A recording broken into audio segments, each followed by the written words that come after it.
Good morning. Good morning, everybody. Guava. It's going to be a wonderful day. Good morning. Good morning. Good. No. Great morning. It's going to be a wonderful day. No matter what. No matter what nobody told you is going to happen today. You woke up knowing that you owe a bill. You woke up and somebody done left you. You done broke up in a relationship. Listen, it's going to be a wonderful day. Uh-oh, I forgot something.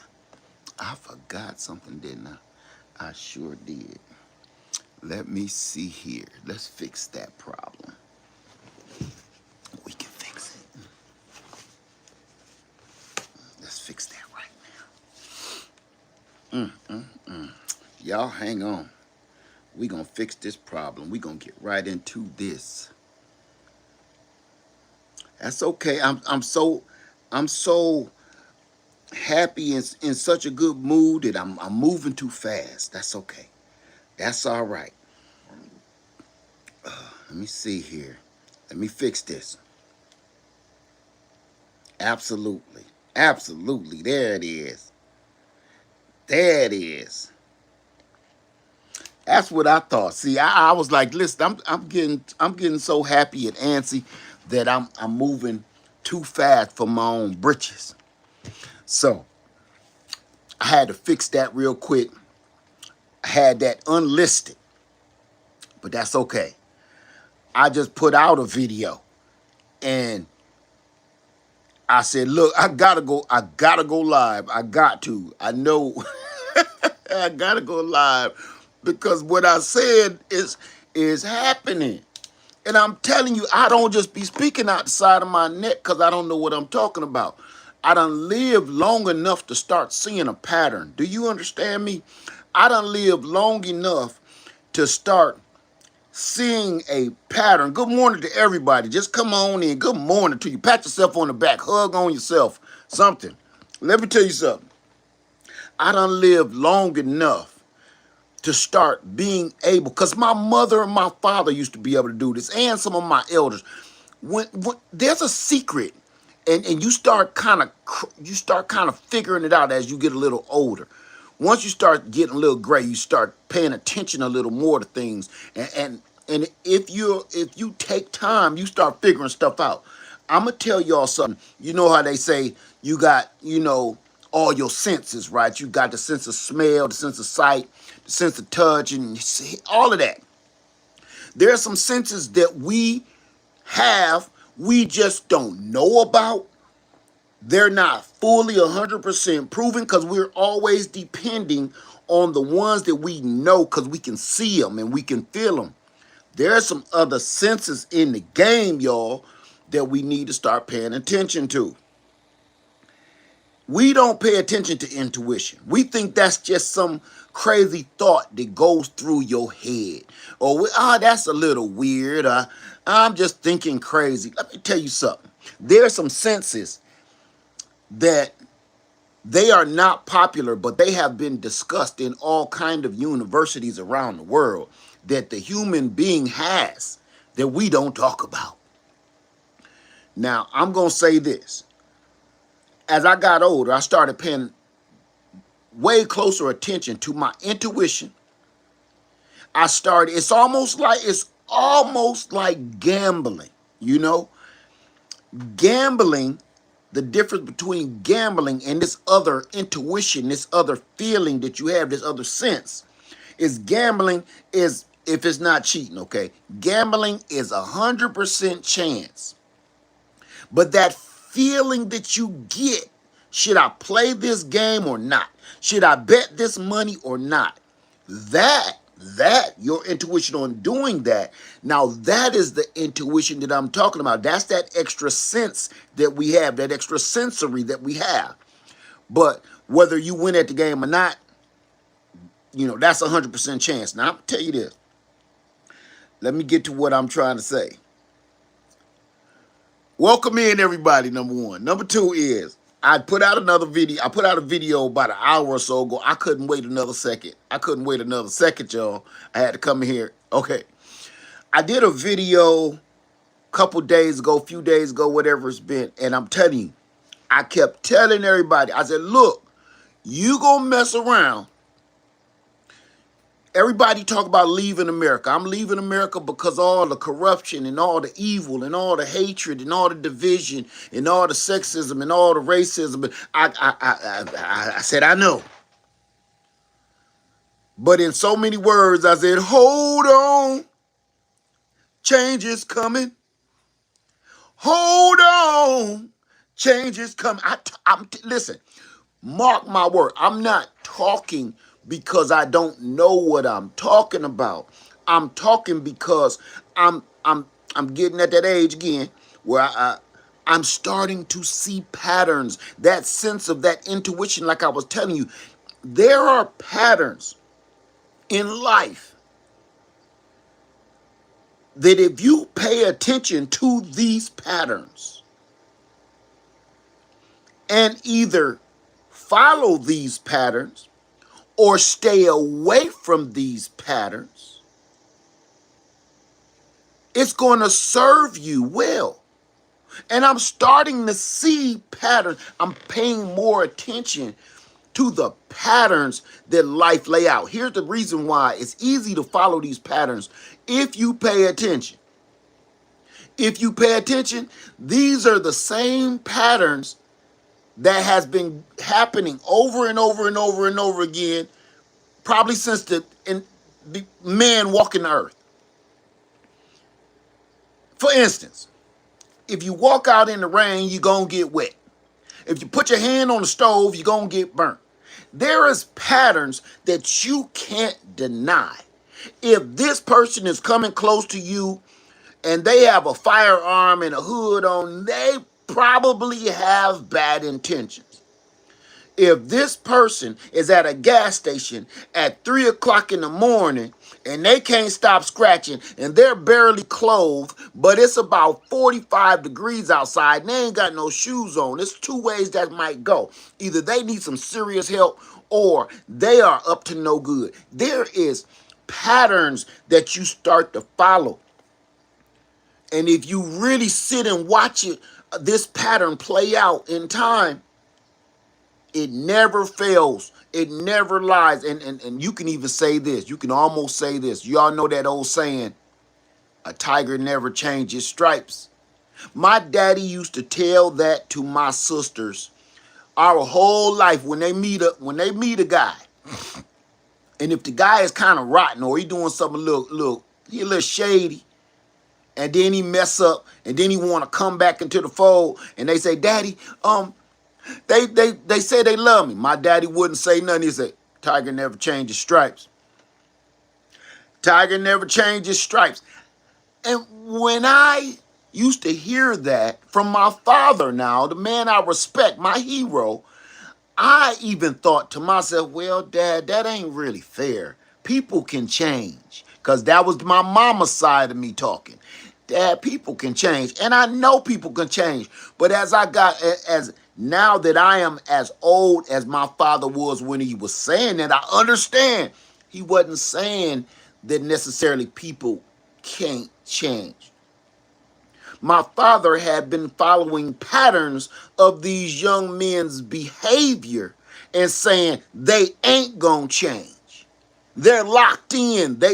They're corrupted in the mind or in the DNA. They won't change. That tiger ain't gonna change his stripes. I get it. So here's my point. If you're watching the atmosphere of this country right now,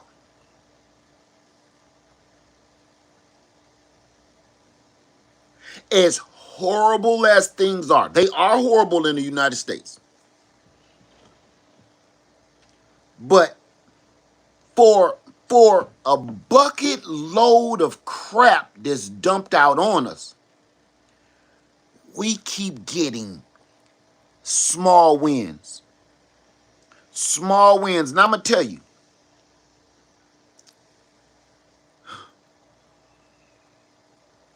it doesn't look like much, right? It doesn't look like much. For instance, a roach don't need much to survive. A roach eats microscopic food. It can live off microscopic food and then breed a whole nest full of new ones. That's how minuscule our wins are in this country right now. So look, get this. I keep seeing all the horrible stuff that they're doing and that what this country is doing. But every time I see one little bite-sized win, I'm like, I'm going to put that in my pocket. I'm going to claim that one little win. I'm going to claim that. Everybody talking about leaving America because of the horrors and hold on. Change is coming. You better not, before you go cash in that ticket, that one-way ticket to somewhere else, you better wait a minute. Before you go and jump on that plane, that one-way ticket to wherever, 2 tickets to paradise, you better hold on a minute. I'm telling you. I woke up this morning to some news. It's not funny, but it is. Just when you're losing hope,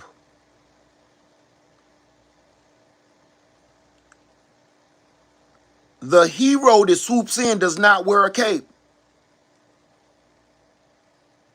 Right when you just giving up and like, you know what? Forget this. It is what it is. Right when you ready to call it a day, I'm telling you, a hero swoops in, and that hero does not wear a cape. Not at all. That hero you drop to your knees and pray to every day. Every day you drop to your knees and pray to that hero. And I'm telling you, you don't think he coming. Because he's not saving the day the way you want him to save the day. That's that thing right there. That's that thing.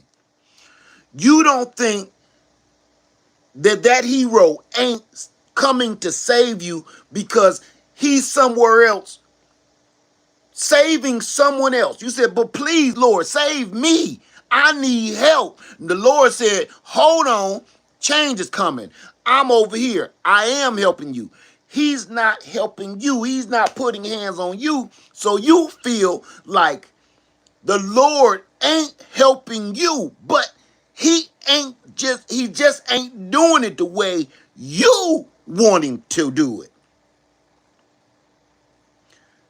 He's somewhere else starting a chain of events that's going to domino effect. And by the time that last domino hit, it's going to change your world for the better. I can't make this up. Listen. If you watch the patterns of life, it never fails. Nothing happens. It's like this. Remember back in the day, I don't even know if they still got these. Remember back in the day where you put the quarter in the machine and you twist. And you twist a little crank. You twist a little crank. You twist that crank about 5 times. A gumball comes out of the top of this machine, out of the glass, and spins around and goes around this thing and does all this bullshit. And then, boom, you hear it hit that little metal door. And you open that metal door and them gumballs or that candy come out. That is exactly how life works. How many people seen the scary movie called Final Destination? That's what makes that. I can't watch Final Destination because that one really does actually scare me. Though that series or that franchise of movies I refuse to watch because that is the realest horror movie or scary flick that you could ever watch because it works in chains of events. It ain't never really just one person decides to make you disappear and you gone. It ain't. It's chains of events. Even when you got, like, in real life, some man attacked some woman. He didn't just attack her. It was something that started. You went into the store, you said, "Ooh, I'm hungry." You go into the 7-Eleven, you get a chili dog, and you get a Slurpee, and you pay for that. But while you was in the store, some weirdo was looking for somebody that he can off, and he seen you. You was going to your car. He seen you by yourself. Your husband told you don't leave by yourself. Take your friend. If your friend can't go with you, come back home. You said, "No, I can do this on my own." It's chains of events. Nothing is random. Nothing. And I'm saying this is because that gumball machine, the way that all goes down and comes down, finally hit that metal door, you open that metal door and get your gumball, that's life. Final Destination movie, that is reality. That's going to be as real as things happen. If you don't have any sense of awareness about how life works around you, watch Final Destination. That's exactly how it happens. And the chain of events, for instance, if you're following behind a truck with a wobbly wheel on the trailer, and that trailer is wobbling like this, but it got a ton of pipes or wood or logs on the back, and those logs is shaking like this, and you see the doggone bands getting loose because the trailer wobbling, which is making the doggone logs wobble, which is making the doggone straps holding them down fray. If you stay behind that truck, you're probably going to perish because you're not following the patterns that's going along with this truck. If you see a drunk driver swerving in the highway, crashing up against the wall in the railroad and the rails and stuff, are you going to just stay next to this dude? No. If you follow the patterns, this dude is going to kill somebody. Get away from him and call the police. You just changed those. You followed that pattern and you changed the way this event is going to play out. I had to get all that out first. I woke up this morning. I started this week out. With one of the bad guys is gone. One of the evil doers, the dastardly deeds, is being covered up. Knowing good and well he ain't here no more. Knowing piping hot good and well, this demon has descended to the fiery gates of hell. I know it. I know it, I'm telling you. I don't care how much you cover it up. This demon is gone back to where he belongs. I know it is. I wake up this morning,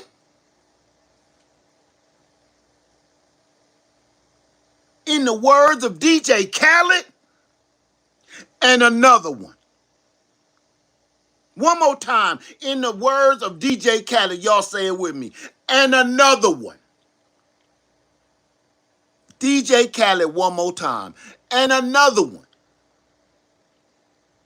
In the words of Queen, the rock band, another one bites the dust.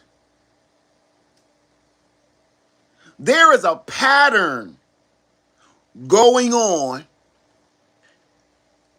with all the evil that I see. The evil is starting to panic. Don't you see it? The evil they're panicking. Look. I ain't gonna say these are the good guys. I ain't gonna say that. But the other side ain't making them panic. Listen, the other team is not making the evil team panic. They don't care about them. They're panicking because they're devouring themselves, number one. Number two, there's an unknown force that's starting to pick them out and devour them like hors d'oeuvres. And I guarantee you, you watch it's coming. I guarantee you that they're going to blame the other team of why all these demons is being called back to the depths of hell. They're going to blame the other side. They doing something to us. No, it's not, man. No, it's not. Because I'm a firm believer in light and darkness. I am a firm believer in light and darkness. And I'm telling you something. Darkness calls you back. Darkness calls you back too. If you live a light of darkness, if you live a life of darkness and evil and wicked and hatred, I said this years ago, God. I said this years ago. I told this certain individual on YouTube because they were attacking me. And I said, you know something? I'm not going to worry about you because what you're doing is evil, is lies and deceit. You wrong. And I'm going to tell you something. You're going to have an audience. You're going to have an audience as long as you keep spewing lies, hatred, and deceit. As long as you keep spewing hatred, lies, division, deceit, so you can raise up. Because those evil little minions they're going to raise you up. Here's a problem with that, though. I've been saying this for years, y'all. Go back in my videos. Trust me. I said there's a problem with gaining all of your power from hatred, lies, deceit, recklessness. It's a fee to pay. See, you're going to have an evil audience that follows you. Because they feed off of that evil. They feed off of that negativity. Your audience feeds off of hatred. Your audience feeds off of division. Your audience feeds off of that. Here's a problem. And only evil people will understand this. Nice people know about it, but evil people understand it. Being evil, wicked, hateful, deceitful, divisive is exhausting. You look at people that stay angry. Look at people that stay doing wicked stuff. Look at people that's always lying. Look at people that's, you know why? They are exhausted. They usually pass away from stress-related problems.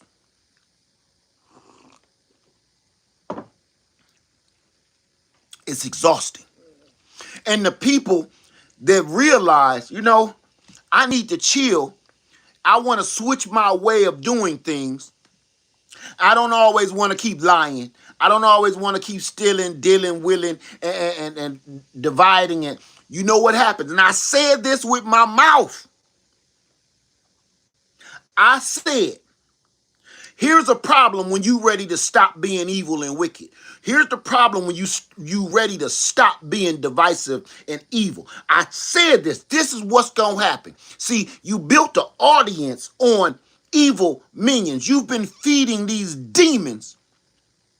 You've been feeding these demon dogs negativity, racism, hatred, division, sexism. You've been feeding these demon dogs. You just throwing that evil out to them like steaks. Here's a problem when you done. When you run out of negativity and you want to start changing your life around, when you run out of evil and you run out of hate and you see the light on the other side of the fence, you say, I want to do that. Sure seems a lot less stressful just to be kind. It seems a lot less stressful to just be nice. It seems a lot less stressful just to say hello instead of F you. Seems a lot less stress-free on my face when I'm not frowning all the time and I'm smiling. So I think I want to start being kind. Problem. The problem is you might change the way you want to be, but them demon dogs still hungry. They want you to be divisive. They still want you to feed. They hungry for that negativity. They hungry for that division.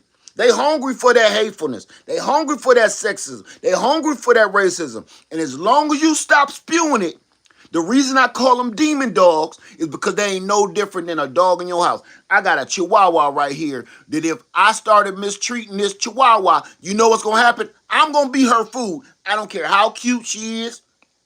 I don't care how loving she is. I don't care how devoted she is to me. After she stops being fed, she will attack me because she knows her natural instinct is to be fed. She might have a little remorse, a little bit, but her natural instinct is to feed or she will perish herself. She's an animal. She's a creature. And it's is nature. And when you stop feeding those demon dogs, they realize their stomachs start to growling. You ain't been negative in a week. What's going on? You ain't been hateful in a week. What's going on? Sure could use a little taste of that racism. Ooh, I got my mouth all fixed for some sexism. What's going on? Why is you talking about gardening and roses and daisies and what's going on, right? After a while, you stop feeding them demon dogs that built you up and made you an empire. This is what happens. Them demon dogs' stomachs start growling. And then instead of them waiting on you to be fed, they're looking at you as feed. They're looking at you to devour you. And see, this is what happens. They start devouring you. The evil one that been keeping all these evil demon dogs fed. What did it say? Never bite the hands that feed you unless you. Did you hear? The saying is never bite the hand that feeds you. Oh my God! See, I told you it's patterns. Reason I had to say this today. It says never bite the hand that feeds you. But what it don't say is what do you do if the hand stop feeding you? Golly. What do you do when the hand stops feeding you though?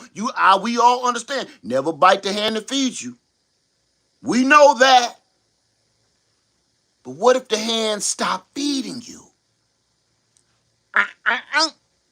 Right? I've been saying this for years, man. And I watch many people fall for that exact same thing. You exhausted from being evil and wicked. You got your views, you got your clicks, you got your new subscribers, but what you don't realize is all your subscribers was demon dogs. All your subscribers was demon dogs, and you was feeding them evil that whole time, feeding them lies and wickedness and hatefulness and divisiveness. You was pitting one against another one just to make a ruckus so people will watch you.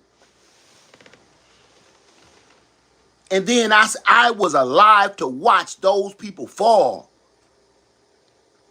and watch their own devour them. Normally you don't live long enough to see retribution. You normally don't live long enough to see the tables turn. I can say I lived long enough to watch everybody that did that to me be devoured by their very own. I've seen it. Not by me, because I said I'm not going to engage. I've seen them people be devoured by their very own. The same people that built them up, I seen them same people devour them and spit out the bones. I've seen it.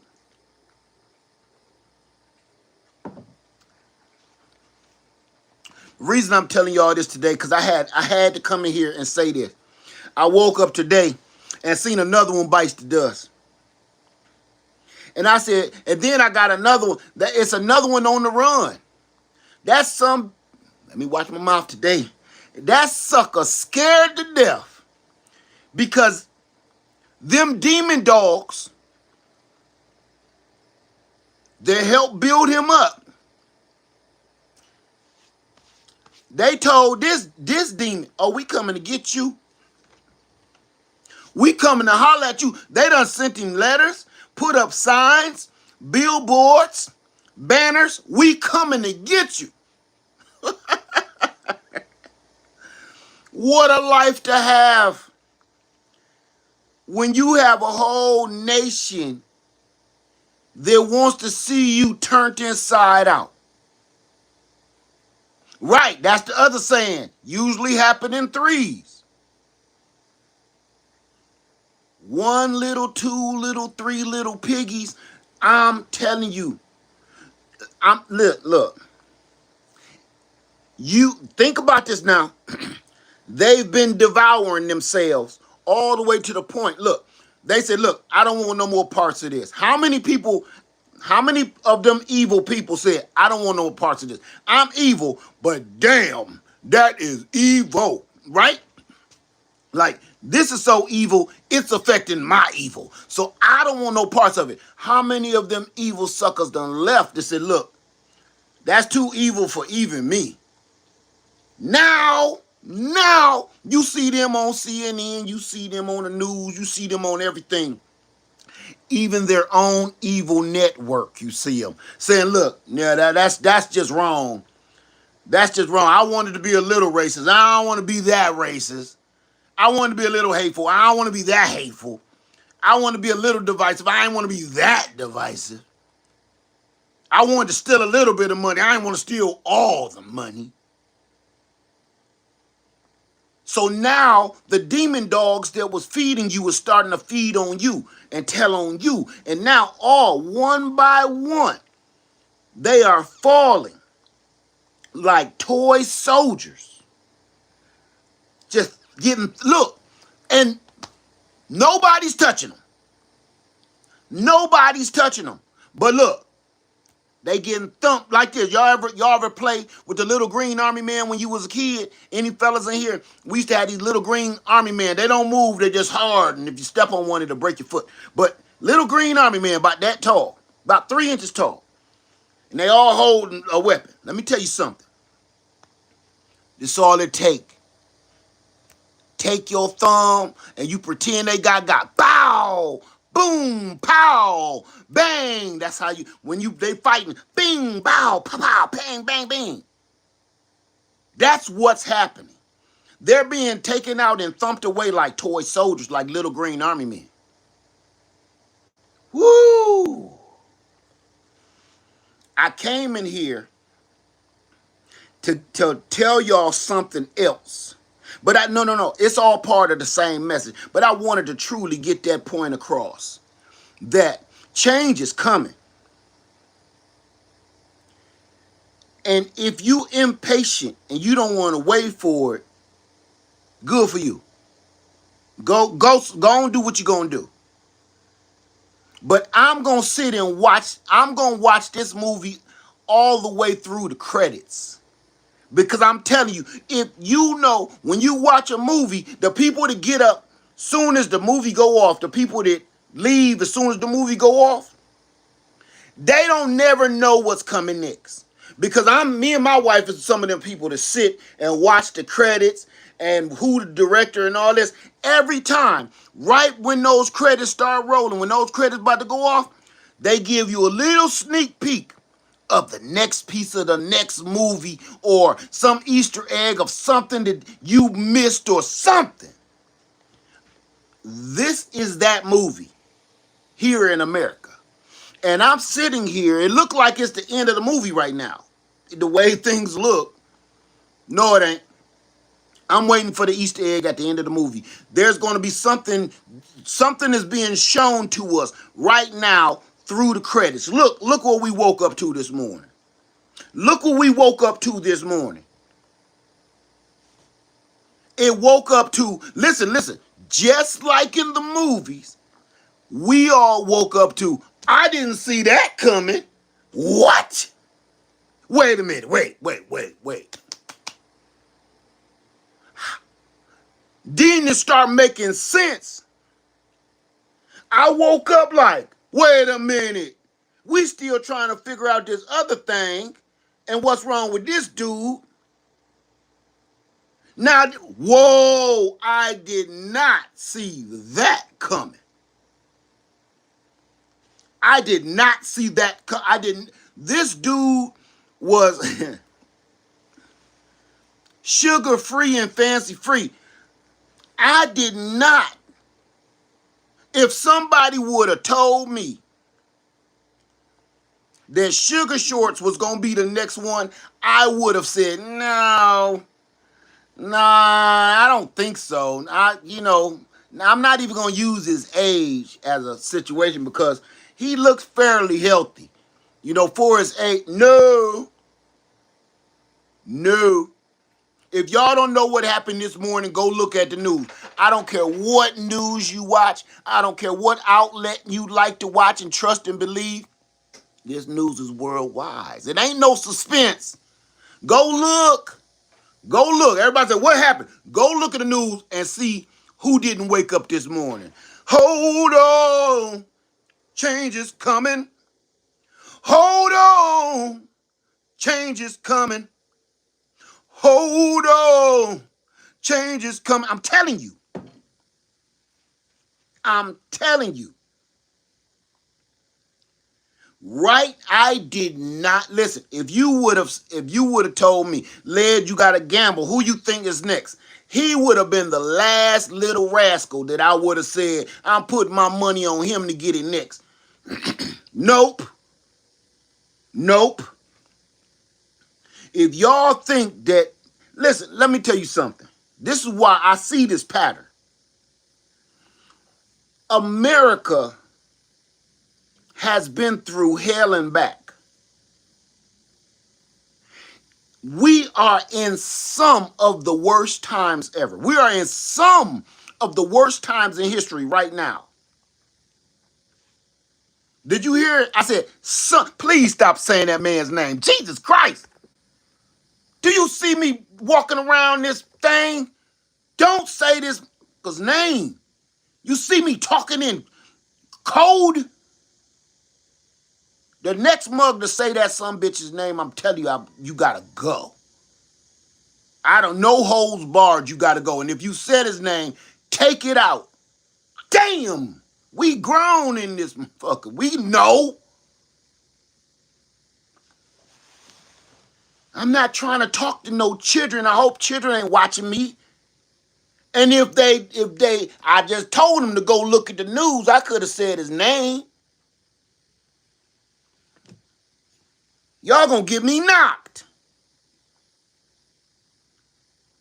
Am I wrong if I'm not sad about it? Okay, I'm gonna tell you what my wife said. My wife said,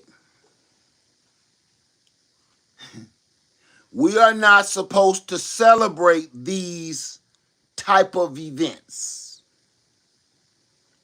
Somewhere in the scriptures, but she ain't showed me that yet. Okay? We are not supposed to celebrate these type of events.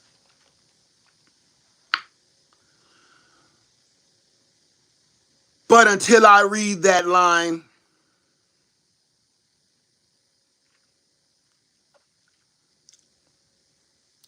now, I've been trying to eat right for the last, since I've been back from war. For the last 30 days, I've been trying to eat right. I've been trying to get back on my thing, okay? But so far, I got 2 slices of cake coming to me. I got 2 slices of cheesecake coming to me. And I'm going to put a candle in them some bitches. Do you understand what I'm telling you? I got 2 slices of birthday cheesecake coming to me. And I'm going to stick a candle in them. And I'm going to blow that candle out. I'm not going to put on no party hat. No, I ain't going to say that either because I might. I ain't going to blow one of them little whistle things to come out like this. No, I ain't going to say I ain't going to do that either. I'm not going to throw no party yet. Until I read whatever line that is in the Bible to tell me I shouldn't be celebrating the removal of evil from this earth. Because see, this is how I look at this now. I'm not celebrating death.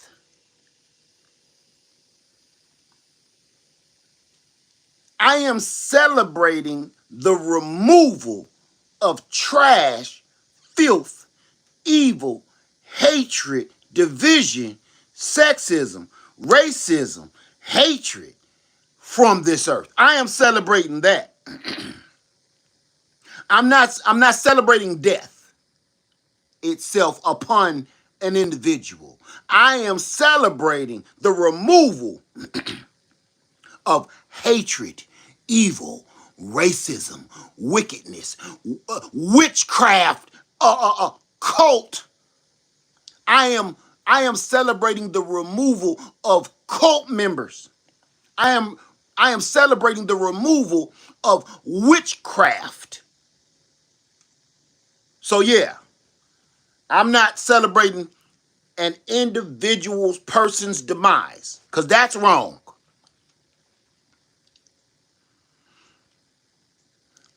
I'm celebrating the removal of evil from this earth, because what I'm celebrating is prayer works.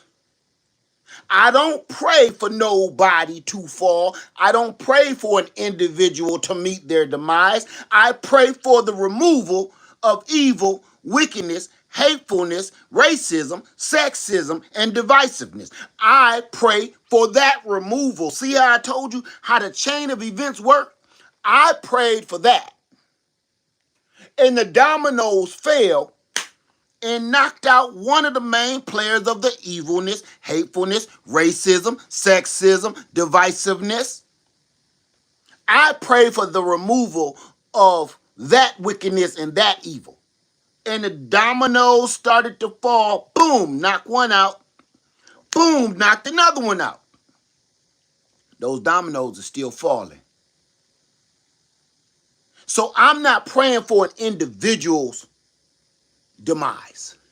I am praying for the removal of this evil and this wickedness and this witchcraft. Because let me tell you something now. I'm gonna tell you something, and I mean it from my heart. And y'all might not believe this.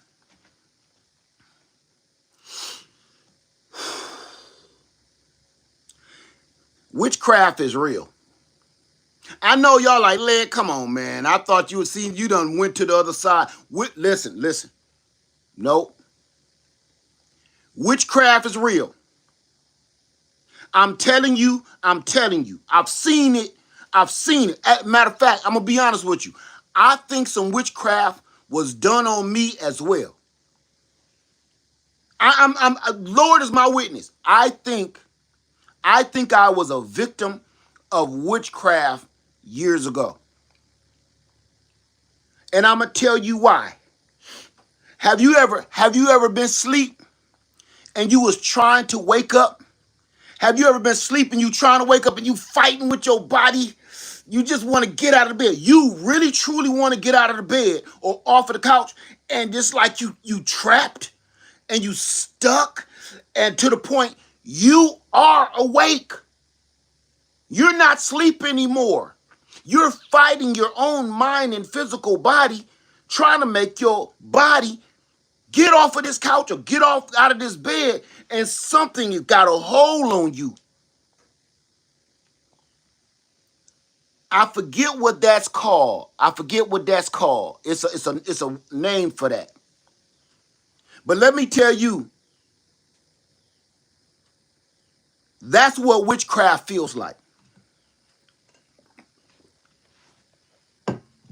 If you are doing something that you know is wrong, you feel it's wrong, you don't want to do it no more, you trying to separate yourself from it, and nothing you do is making you stop. It's like you're a zombie. You're in a trance and you can't stop, but you know it's wrong. What is it called? Sleep paralysis. Sleep paralysis. Sleep paralysis to me is a form of witchcraft. I know what people say about science, and I believe that too, but I think sleep paralysis is a form of witchcraft. Somebody got a hold on you. Somebody or something got a hold on you and don't want you to escape. I've seen human beings in that same mental state. They walking around every day, right? They walking around every day, but they ain't there. They're not there. I think that was me years ago. I think somebody put a spell on me, And I found myself doing stuff that I knew was wrong, didn't want to be doing, tried to break myself from it, everything. But I knew I can't. And nothing else mattered around me. Witchcraft is real. I've seen it happen when I was a kid too. Witchcraft is real. That's what cults are to me. A cult is witchcraft. These men that speaking sweet words to you, or these women that speaking sweet words to you, those are spells. It sounds normal. But see, let me tell you how, this is why I tell y'all don't play with words with me or I'll let you go. Y'all know, every video, I say don't play with words. Don't play with punctuation, because you can make one period go somewhere or a comma go somewhere and the whole sentence means something else. Let me tell you something why I say that. The reason why I say don't play with words with me, because words are powerful. And words can be positive and words can be negative, and words are used in witchcraft. That's why I say if I catch you playing with words with me, I'm gonna let you go. Huh? This is why. Because if you speak enough sweet words to a person, you can get them to do what you want them to do. Okay, let's talk about I'ma call him, and y'all know what he is. He wear a big old floppy hat, and his name is Silky Slim. Okay, we gonna call him Silky Slim. This young lady just got off the bus. She want to be a next Hollywood actress, the next Hollywood star, right? She done went to a couple auditions. She's running out of money. She got $25 left, and she in Hollywood, California. $25 ain't gonna get you a sandwich and a black cup of coffee. But here comes Silky Slim. Hey, baby girl, how you doing? Well, I'm just trying to get these auditions. Oh, it's good you looking for an audition, baby girl. I'm a producer. They call me Silky Slim, and I work for Silky Slim Productions, and I put out movies, a few times. Well, look, if you look, let me turn around, let me look at you real quick. Oh, you will be perfect for my next starring role. You think so? I think you got what it take, girl. Okay, y'all know what that is, right? After a while, that little young lady that came to Hollywood, California, wanting to be the next actress, the next A-list actress, ended up with Silky Slim. In some kind of way, Silky Slim ain't got no chains on her. Silky Slim ain't tied her up with no ropes. Silky Slim ain't got her doing nothing. All Silky Slim got to keep telling her, you my favorite. Forget all the rest of these girls. You with me. See, if I was to get married, it's you, baby. So as long as you stick around, I've been thinking about getting married lately anyway, settling down, having a few kids, I've been thinking about it, and I've been thinking about you.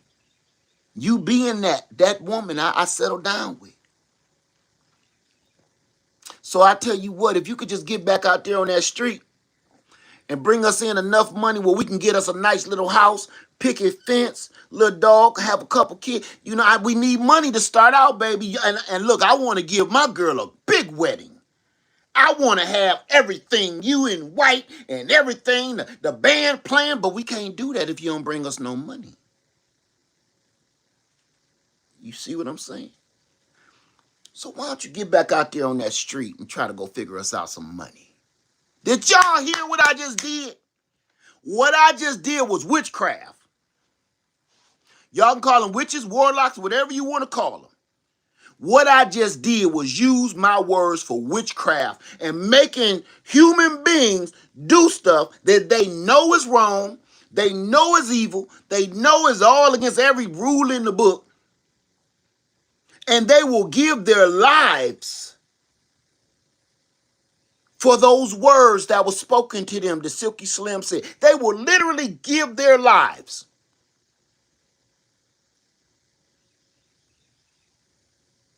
That's a cult. Because when you so good with words and you manipulate words and you play with words and you play with punctuation and you play with meaning, you play with language, you can make people do anything. Look at these people that's literally losing their homes. Then I'm talking about they are losing their homes. They are losing their jobs. They are losing their wives and lives. They are losing family members. They are losing everything. Healthcare, benefits, everything. They are in shambles. They went from a nice, modest house. Now they living in a damn a trailer home because everything has been taken from them in just 2 years. And those are the same people standing down there with that red hat on. And when you ask them a question, they don't have an answer. So what do you think about now that you're becoming homeless because of this new law? Well, I mean, he's doing what's right for the people. Do you hear this shit? Do you hear it? Wait a minute. You just lost your job. You just lost your home. Your family just lost their health care. You just lost your parents because they lost their health care for their medications. You just lost your pension. You just lost your social security. You just lost. Well, that's because he said it always gonna hurt. It's gonna hurt for a while. It's gonna hurt us for a little while, but everything is going to get turned around real soon. He promised us. He promised. I'm telling you. Right now, yeah, we lost everything, and Meemaw passed away, and Paw passed away because of these rules, laws, and regulations. We know. Yeah. But things are going to get better. Wasn't your wife just diagnosed with this debilitating disease, but your health care no longer covers that? Well, yeah, but I'm hoping that you know, things will get easier as he's there changing the laws and the regulations, right?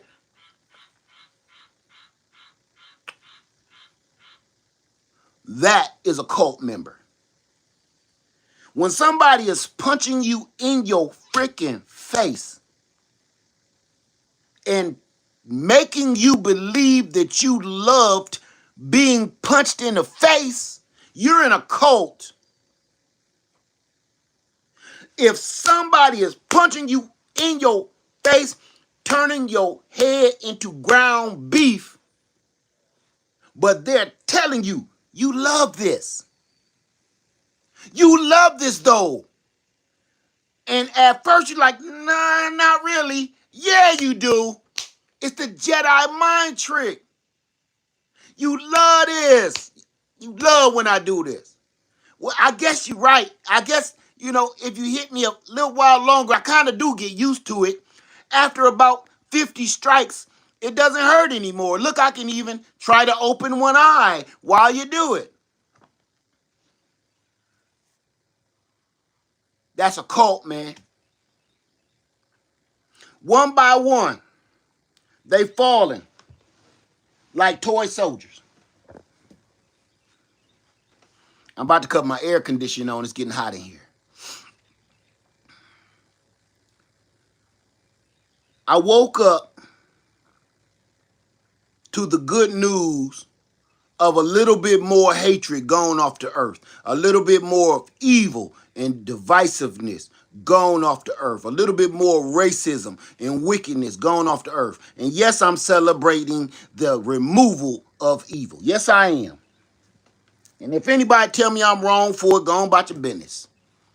I'm going to celebrate the removal of evil. I'm telling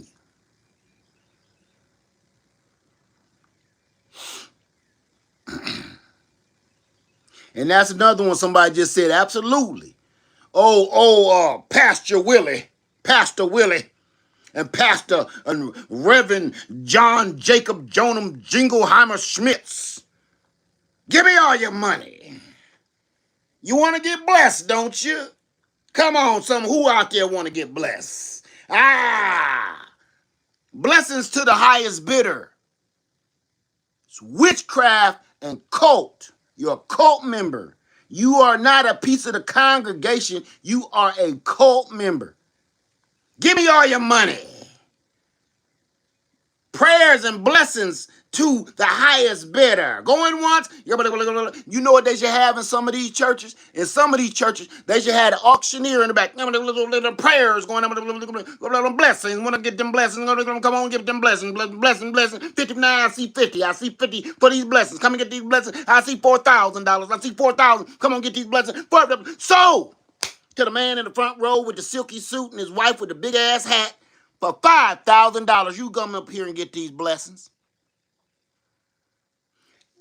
Blessings are sold to the highest bidder. So they ain't no different than Silky Slim. It's playing with words and playing with people's emotions and playing with people's mental state. And they know that it's like walking into one of those fortune teller places. You walk into one of those fortune teller places. I've never done it myself because I feel it's witchcraft. You walk into one of those fortune teller places, and this is what they do. Ooh, I see something dark on you. Ooh, what is that I see on you? I see sadness. Who the hell ain't sad, right? They start digging. Yes, I'm sad. Oh, okay. Ooh, I see some kind of, ooh, let me put my hands on your shoulder. Ooh, some kind of financial tension. Oh, yeah, that's right. Oh, let me see. I'm seeing that you need money for something special. Yes! Oh my God, you're real. They'll do that shit until you damn near tell them what your problem is. And all they do is give you a solution that ain't even realistic. They giving you some friendly advice. They ain't figured nothing out. They used all the universal things that you could possibly think of. Everybody need money. Everybody is sad. Everybody going through something. By the time you get so excited because you think they real, you start telling them, that's right, because my husband just was diagnosed with something and everything is going to be okay. Because I see some kind of family member stepping in. That's right, my Uncle Harold just passed away and left us a little money. You go to telling them everything. That's what some of these pastors do. That's what Silky Slim on the street do. They play with words and play with people's emotions, and next thing you know, they got you by the balls. Telling you. And that's what these people do, walking around here in them red hats and the masks with them, the white masks with the little glasses on. They in a cult and they don't even know it.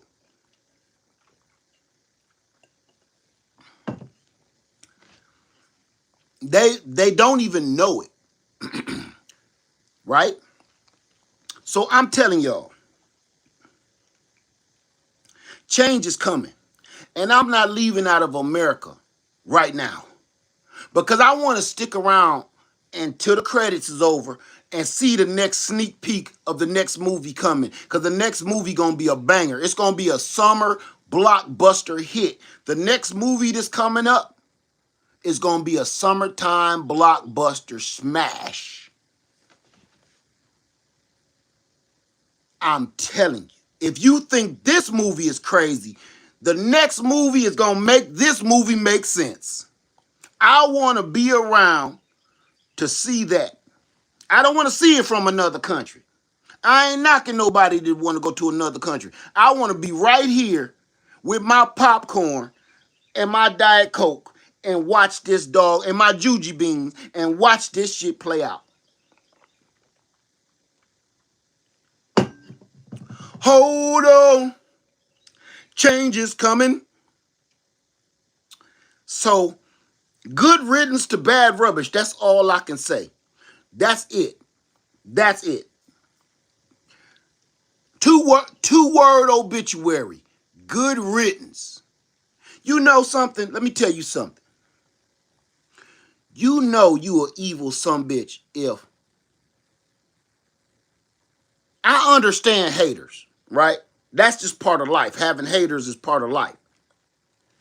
But when the majority of mankind wants you gone, when you can see it, now you know it, you can see it, you have the resources to see these polls, the majority of mankind wants you to disappear. I don't ever want to say I left this world with 75% of the human population want me dead? What kind of legacy do you leave for your family when you say 75% or more of the human race, not just this country, want your ass buried, face down? What kind of human being are you? That's right. You're not a human being at all. Whew. Y'all, I'm sorry for ranting and raving. I see something I want to read. Ooh, I gotta put my glasses on for this. Let me back up. What's your name? I can't pronounce your name. Proverbs 24:17. Rejoice not when thine enemy falleth, and let thine heart be glad when he subleth. Let me see. Lest the Lord see it and displeases him, and turn away his wrath from him. Let me see it again. Right? Okay. Listen. I'm not rejoicing in a single individual's demise. Did you hear me earlier? I'm not rejoicing in the demise of a single individual. No. But somebody pull up another scripture right now while we talking. Somebody pull up another scripture that's going to say what I said, meaning, shouldn't we rejoice when we conquer over evil? Somebody pull up a scripture like that. Shouldn't we rejoice when the destruction of evil has come? Somebody tell me something. Because, see, I'm not rejoicing in an individual man. Because men don't mean nothing to me. I'm rejoicing, and God say I should take pleasure in the removal of evil from my heart, from my surroundings. I am to come out of her. Am I wrong or right? Somebody show me that scripture. Because I know it's wrong to be getting all happy because somebody just passed away. No, that ain't me. That is little morbid. No, absolutely not. I am rejoicing in the evil that person spewed, the wickedness that person spread it, the divisiveness that kept people divided, and the evil that kept wicked stuff happening to children and people around. The rules and the laws, you had power. You had power to control the outcome of everybody around you's situation. If you dead evil, if you have the power to make a law or pass a rule to make it wrong for people to live decently, if you alive and you pass a rule, a law, or a regulation that make it so rich people can eat and poor people can't, your ass is the devil. You are of the devil. You are of Satan himself. If you have that kind of power, if you wield the power to literally change the way men and women live, and children that could cause just the words out your mouth could literally cause the destruction of millions of people, you are of the devil.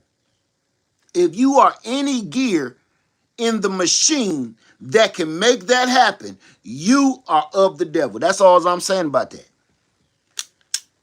So I celebrate the removal of said evil and wickedness. So that's all. I don't care about the little sucker. I don't care about sugar shorts at all. I'm glad it's just that less of evil going on in this world. That's it. I know it's going to be somebody to replace them, but until that time, good effing riddance. We got enough stuff to worry about.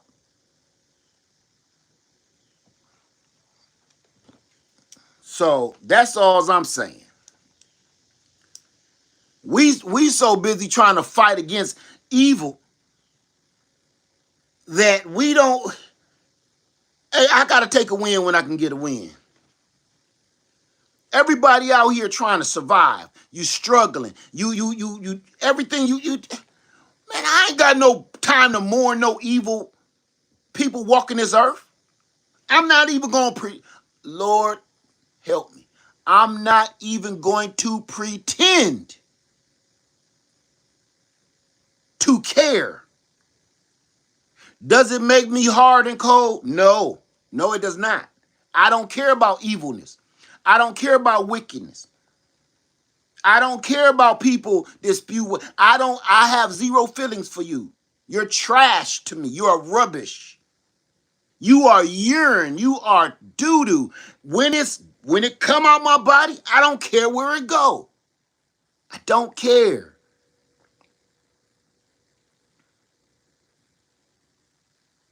Yes, I did. High vibe. I absolutely did speak on that other one. Evil, wicked, darkness. So I didn't want to be on here this long. I'm glad that the street sweeper came one more time. The street sweeper is another name for the Grim Reaper. The street sweeper came one more time. I'm telling you, the streets of Gotham, it's this, that's what this is. This is the streets of Gotham. And I'm telling you, the Dark Knight is coming. And they don't think it's such a thing. If you believe in witchcraft, which I do, if you believe in witchcraft, there's also the light. And I'm telling you, the Dark Knight is going to start consuming people soon. I'm telling you. He done started. He ain't getting paid. So that's what's about to pop off. Thank you, everybody, for those scriptures. Thank you. So I've been out here since, matter of fact, I left that night of that last video. Yeah, let him continue sweeping, man. Let him continue sweeping. And look,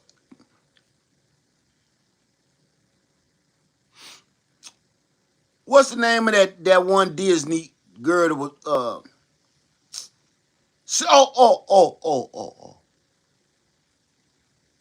uh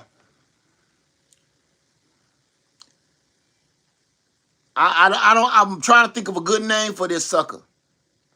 But we can never say Sleepy Joe ever again. Cause this mug, I don't know what language he's listening to, but every word that's coming out of people's mouths sound like go to sleep, go to sleep, go to sleep, little baby. That mug can't keep his eyes open during a soccer game. He can't, I bet not hear nobody else. Thank you. Rip Van Winkle, that's the one I was looking for. Thank you. Rip Van Winkle can't keep his eyes open. I bet not hear nobody say Sleepy Joe no damn more. I bet damn not hear Sleepy Joe. I see the bumper stickers, hello Brandon and all that. I bet not see that stupid shit no more. But if you gonna throw stones in this glass house, make sure your neck is by the window. Because you can't call him Sleepy Joe no more. At least for a whole year worth. Because this mug bombs be going off and this mug be not nodding off. This mug be in REM sleep. This mug be in it. Talking in his sleep. Everybody keep wondering, how's come he say so much crazy stuff? I got the solution. Everybody keep wondering, why do he say so much crazy stuff out of his mouth? Nothing he say makes sense. Because he's sleep talking. Oh, He's sleep talking. When you sleep and somebody say you've been sleep talking, they say you was talking some crazy stuff last night. You was talking about chicken wings was chasing you and you got to go find the hot sauce and you started kicking me. I guess you was running in your sleep trying to find the hot sauce to keep the chicken wings from eating you. When you sleep talking, now I've been told I done said some crazy stuff. When you sleep talking, don't nothing make no freaking sense. And then, hey, get this. And y'all wonder why he lies so much when they say, well, you just said last week the XYZ. He said, I didn't say that. I don't know what you're a liar and you're fake news because I didn't say that. They'll rewind the clip and say, here you go right here. This is what you said. That's not me. That's fake news. Listen, I'm not saying he's lying per se. Because when my wife wake me up and tell me I was saying something about chicken wings chasing me and I had to go find the hot sauce, and she be like, what was you dreaming about? I don't know what the hell you talking about. Like, what? Chicken wing, hot sauce, chasing me? What? What was you dreaming about? I don't even remember dreaming. That's dude. So the crazy stuff that's coming out his mouth, he's dreaming. He's in REM sleep and he's sleep talking. And then when you confront him about some crazy shit he said last week, he said, you're fake news, you lying. I didn't say that. So you can almost be like, give that as an excuse, like, I think this mug just be rambling in his sleep. And the reason you can see his eyes during some of those press conferences, because he got the Weekend at Bernie's thing. He got them eyes painted on his eyelids. So it looked like he looking at you, but he ain't. It looked like he looking at the press, but he ain't. He knocked out. He looked like he looking at the other diplomats and the world leaders during the UN meetings, but he not. He sleep with them eyeballs drawn on his eyelids.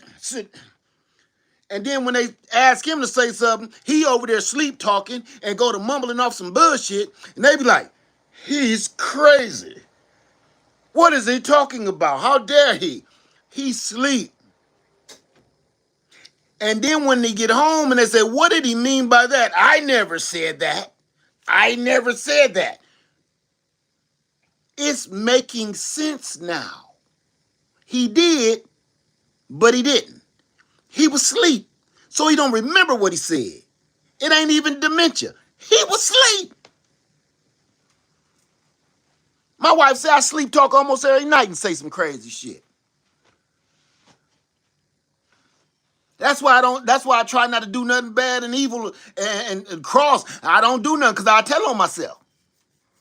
You mess around with somebody on the side, get you a little side piece, and I tell my wife everything. Girl, you sure is fine. Oh, I love you, Vanessa.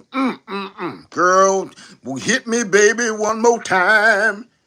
My wife wake me up. Who the hell is Vanessa? Huh? Vanessa? Yeah, what you mean, hit you one more time? That's why I don't do bad shit. Because I tell on myself. That's what this fool doing. That's neither here nor there. This I didn't come in here and I'm still not. You see, I ain't talking about politics. I'm talking about mannerisms and I'm talking about personalities. Not talking politics. Whatever you done concocted in your head and you put a face to the descriptions that I make, that's your business. I ain't said their name, nothing. That's all I'm saying. So, I want y'all, you see why I'm sweating so bad? Because now it's 87 degrees in this cabin. I don't got no fans on. I don't got my air conditioning on, nothing. And I'm going to show you why. I don't want to waste my energy. And it's a reason, because all of this is why I say I'm not leaving. You ain't going to talk me out of my beautiful piece of land that I worked so hard for. Y'all see that wood structure? You see my wood structure up there now? I'm in the process of putting my ceiling up because that's where the heat is coming from, off this metal roof, right? So once I put this ceiling in, put the drywall, the insulation in, Man, I have it so cold in here, man, to run you up out of here. And it'll keep the heat in better too, right? I'm telling you. Look up there. And let me show you something else. Cause see, all of this is relevant. This is what I really was coming on here for. I put me in a duct fan that sucks all the hot air. That's gonna be basically this gonna be an attic. That fan is gonna suck that hot air out, and that's by Vevor. If y'all wondering, I put it in the thing, but that's gonna suck out the hot air up there from that damn vent, and keep all my cold air down low with us. My whole cabin is a mess. My cabin is a mess because I've been in here working my ass off. Look at all this mess. Because I ain't got nowhere to put it all, right? And it been raining every day, so I don't want to put nothing outside. And my floors is tore up because I'm cutting wood and everything in here. Man, I ain't going nowhere. I ain't going nowhere tonight. Let me tell you something. Let me tell you. I want to be here in the land of milk and honey. Because it's happening. I'm telling you, it's happening. And the people that can't take it is going to leave. The people that stay and fight will be rewarded. And you want to know something? I'm going to tell you something else. People that stay and fight will be rewarded. Now, I'm going to say this, and people ain't going to believe this either. Now, I said, witchcraft is real. Witchcraft is real. Okay? I'm going to tell you something else. I know people about to get on me about this, but I'm going to tell you something. Y'all ain't going to like this, but just bear with me. Everybody is waiting to get into heaven. Right? Am I wrong or am I right? Is everybody wanting to get into heaven, go through the pearly gates, and meet our Maker? Is that your destination? Is that your goal? Whose goal is that? I'm trying to make it to heaven. I'm trying to clean up my soul so I can make it to heaven. Whose goal is that? Who is trying to make it to paradise? Who? Raise your hand if you want to make it to paradise, please. There's 400 people here. I better see 400 hands up. I better see 400 people say, I'm trying to make it to paradise. 2 tickets to paradise. Okay. My question to you is, why are you waiting till you die to experience paradise? Why are you waiting to die to experience paradise? When paradise was started right here. Come on now. Why is you waiting to die to get to paradise? When paradise was started right here. I'm asking. Paradise started right here. That is the kingdom.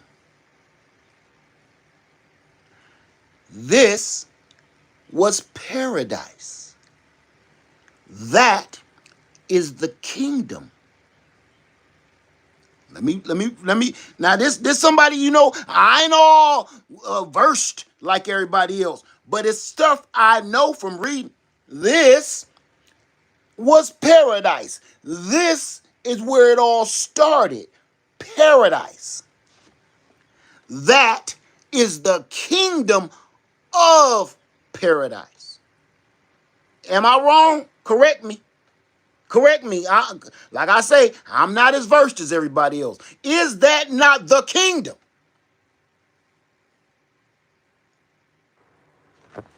This is paradise. And everything you're supposed to know, and everything you have read, in every religion, in every faith, paradise started here. I want to put something on your mind before you go to giving everything up and talking about, I can't wait to get to heaven.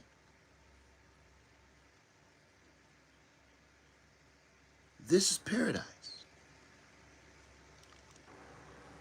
Everything you've read and everything you've learned, it started right here with every animal and creature that walketh upon the earth, all the fish in the sea.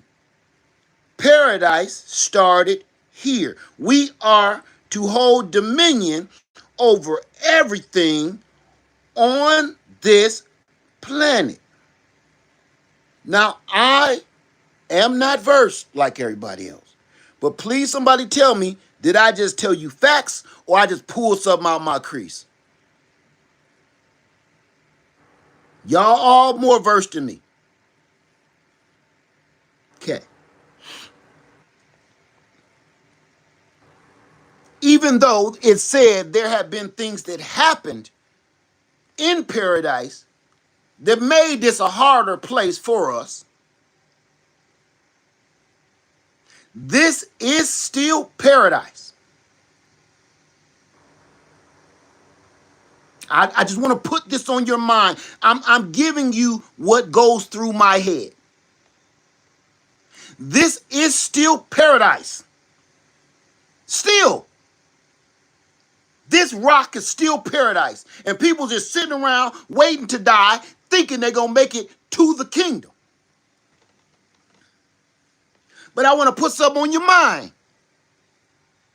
If you didn't take care of paradise, what on God's green earth, no pun intended, make you think he gonna let you into the kingdom? You didn't clean up. You didn't do what he told you to do down here. You just let stuff go and said, I'm going to leave it to Jesus. I'm going to leave it to God. And then you went on about your business. You ain't doing no good housekeeping in paradise. If your kids keep a nasty home, got stuff all over the place, don't wash their tailbone, don't wash their clothes all over the floor, stuff like that, tissue paper won't take the trash out, and they say, Mom, I need a place to stay. She said, ooh, that's terrible. Hey, Dad, I show it, I'm about to run out of rent money, I don't know where I'm going to go. You know what your daddy going to say? Well, they hiring down there at the pizzeria. Now, I seen a sign over there that said, help wanted, over there at Gino's Pizza. I don't need no job right now, Dad. I need a place to stay. No, you need a job. You need a job so you can go pay for you a place to stay, because you can't come here with that bullshit. I'm not going to be arguing with you about washing your ass. I'm not going to be arguing with you about going through my things. I'm not going to be arguing with you about where your clothes really need to be put up. No, you ain't taking care of your house now. You ain't taking care of your business now. You gonna come to my house with that? So we gonna have an argument? No, your brother came up here with that bullshit way back in the day, having arguments about he better than me, and he want to sit in my comfortable lazy chair. And I told him, no. You know what I did to your brother, don't you? I put his ass out. Now he down there I ain't seen him in a while. He down there on earth somewhere. Son, he needs to hang out in some place called hell. So no, you can't stay here. No, your big brother ruined that for everybody. No, you show me that you know how to act. Show me you know how to take care of yourself. Show me some responsibility. I might let you come up here and stay for a while. But right now, no, like I said, they got a help wanted sign down there at Gino Pizza. They looking for some drivers. Okay? No, look, you still got that old Buick. You better lay in that back seat and stay low. This is paradise right here. This land is made for you and me to come and take care of it and to nurture it. And your main goal ain't to go and get you some land.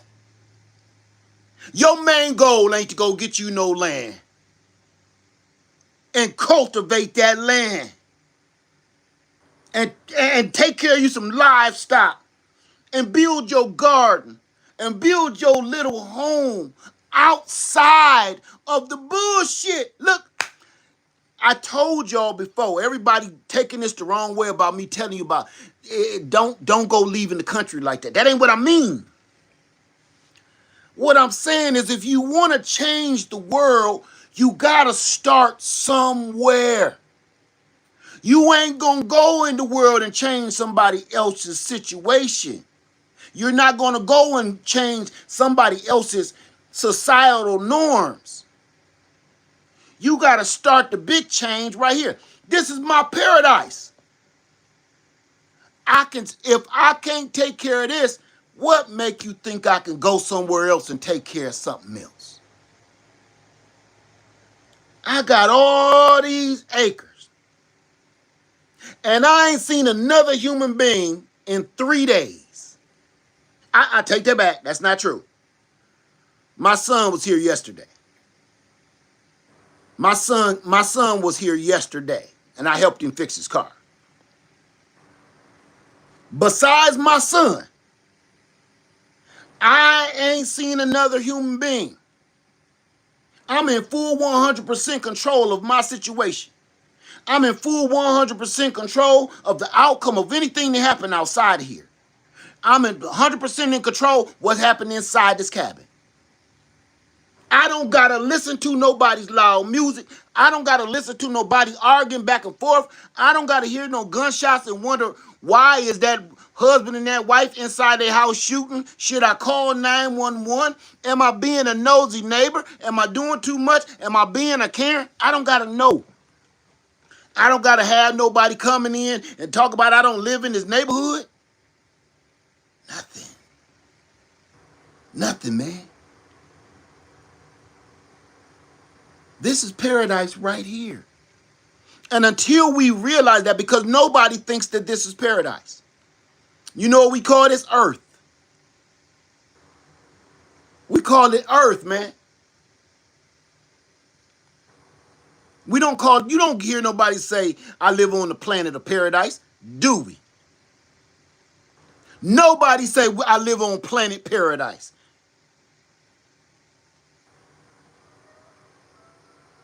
Nobody. But that's where we live. The only problem is, again, playing with words. Playing with words. We call this Earth, and you know what calling it Earth? When we call this planet Earth, it depreciates it. If you called it paradise, you would take care of it better. You will be more respectful and more responsible for what happens to it. If you call it Earth, we've made that word literally depreciate the meaning of what this globe really is. But if you say this is paradise, it makes you be like, man, I want to clean my paradise up. Right? It's like playing with words. Like if you say, take these two phrases, right? Hood. Listen to me. I live in the hood. Now take this other phrase. I live in a gated community.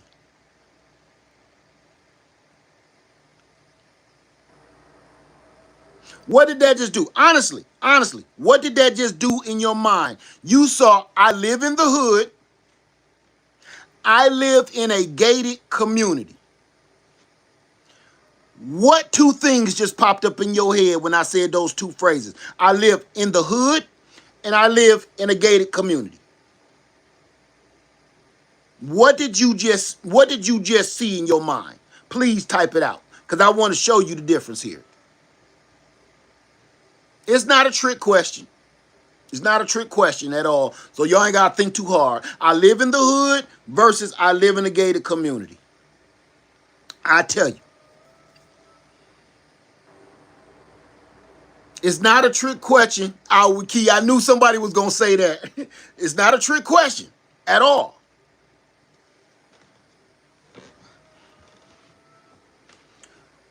What I'm telling you is you took the words gated community. I see you. You took the words gated community and you instantly thought, you was kind of on it, Key. You instantly thought this is posh, wonderful living, mansions, millionaires, billionaires live in this gated community. First thing you thought was rich people when I said gated community. When I said I live in the hood, you first thing you heard in your brain was a gunshot. Screams, ambulance sirens, police sirens, barking dogs. When I said you live in the hood, I'm telling you because I know what's going through your head. Go through everybody's head. It's human nature. When I said you live in the hood, barking dogs, police sirens, ambulance sirens, people shouting in the streets, loud music, graffiti, trash blowing down the street like tumbleweeds. But when I said gated community, in your head you saw manicured lawns, freshly painted houses, brick homes, 4 and 5 car driveways, 4-car garages, a little man at the booth that lets everybody in. Then we just played with words. Because when I said the hood, that doesn't mean that you live in a jacked up place. Those are some words that we use and now has been made things depreciate. When I say I live in a gated community, that's somebody trying to say, hey, I'm better than you. I live in a better situation. I'm not trying to make it sound bad, but it's like I live in a better situation. When they say I live in a gated community, they say I live in an upscale, better situation than most people. But a gated community don't mean shit. You know what else is gated? The projects. See how I just played with words? The projects in South Carolina, most of those projects is gated. Not necessarily to keep people out, but to keep people in. So when you heard, if I lived in the projects, and I'm not going to name this certain project because they might be watching me, you got to get buzzed in and you got to get buzzed out. But it's one of the worst apartment complexes in Columbia, South Carolina. Every time you hear the news, somebody done lost their life over there. But it's a gated community. Do you see how I play with words?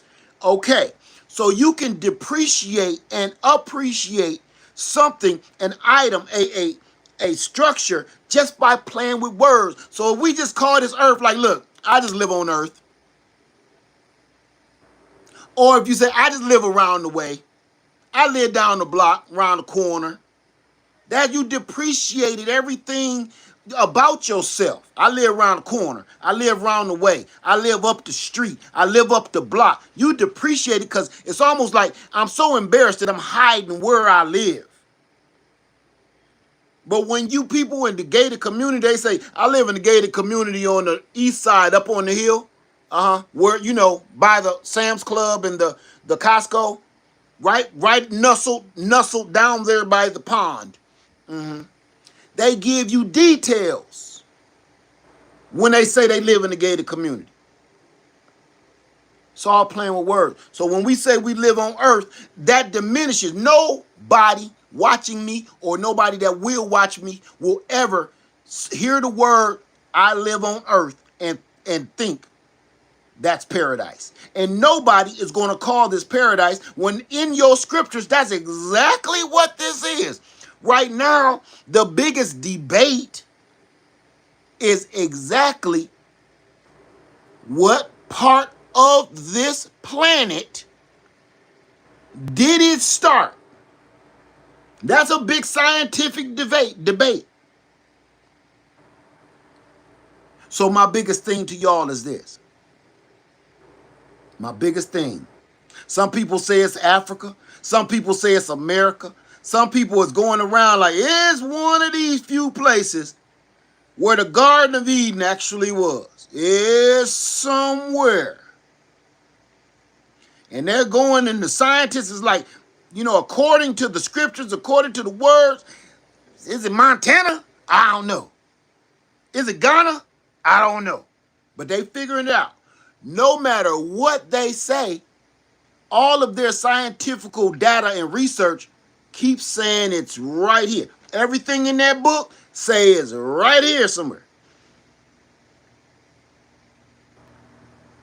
So why not get your piece of paradise and take care of it? Why not get your piece of land and start with it and turn it into your own personal paradise? And then worry about what you're going to do somewhere else. Let me tell you something. I bought a house.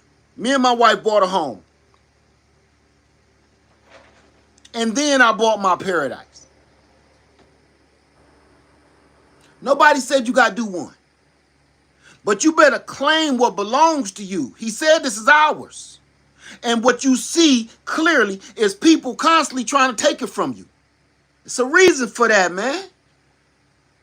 They're trying to take what belongs to you because they know how valuable it is. I'm gonna give you another one. Who heard of this woman, this black woman, purchased a piece of land? This was years ago. She was one of the richest black women of that time. And I'm talking about damn near in the slave days. She was able to purchase her land and found, just like the damn TV show, out hunting for some food, and up from the ground came some bubbling crude. She ended up owning and standing on top of one of the richest oil reserves in America. How many people heard that story?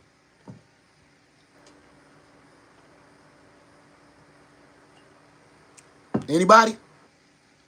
If you ain't never heard the story, go look at it.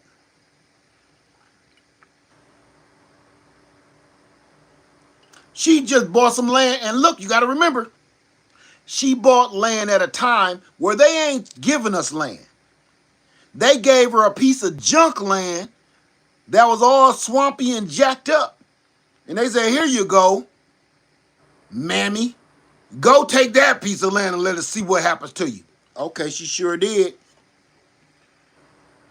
And after they found out that she hit oil, everybody wanted her land and everybody wanted to help. She said, no, thank you. I'm just going to go over here and work my piece of junk land like y'all gave me. And the people that let her buy that piece of junk land was Sarah Rector in Oklahoma. You asking? I don't know. That was a movie too. I would love to see that if it's a movie. So get that. Sarah Rector. Okay. Think about that. You go out here and buy a piece of land. Say yes about Sarah. Okay, I'm going to go watch that out with Key because I want to see that. When you purchase land, you do not know what's on it. That's why you got to make sure that you own your mineral rights. You know why that's even a thing? I'm pretty sure the reason why they changed the laws and they can separate your land from your mineral rights is probably because of her. You sit here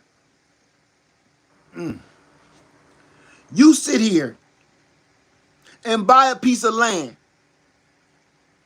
and end up, oh, I got one. Here's another one. There was this farmer. And go look this one up too. There was this farmer. I read about this one years ago. And he was working his fields.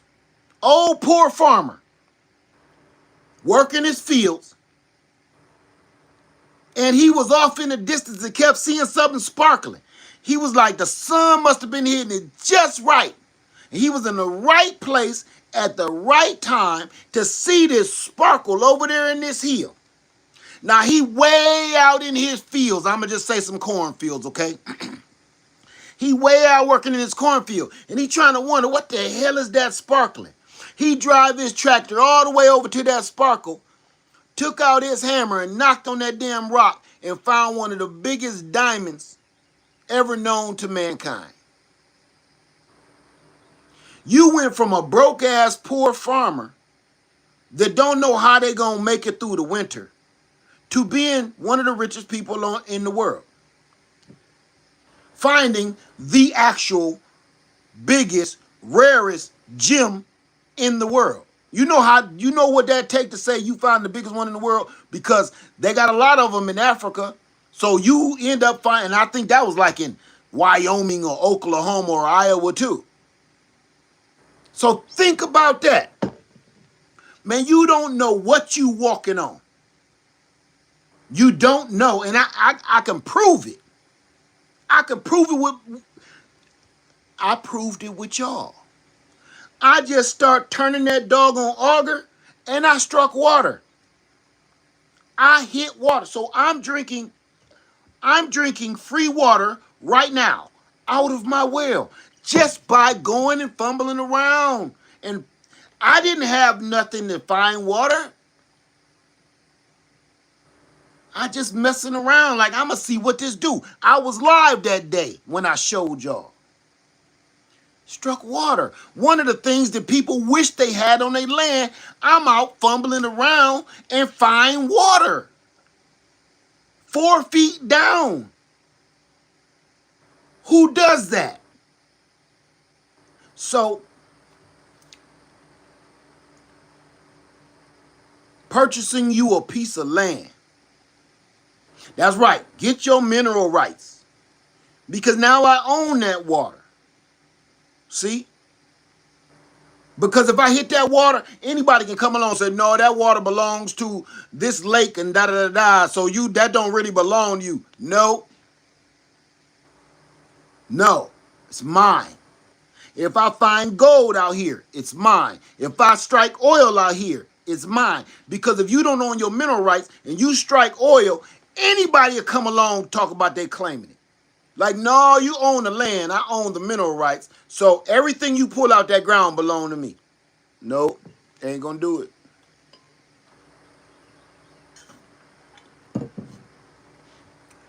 So this is why I call this my paradise, man. This is freedom makers. And I'm urging everybody to get them a piece of land. I don't care how old you are. If you got somebody to leave land to, say you too old to work it, you too old to cultivate it, but you got grandkids, you got kids, and you got the means, purchase you your own paradise for your family. You know what made me feel just incredible?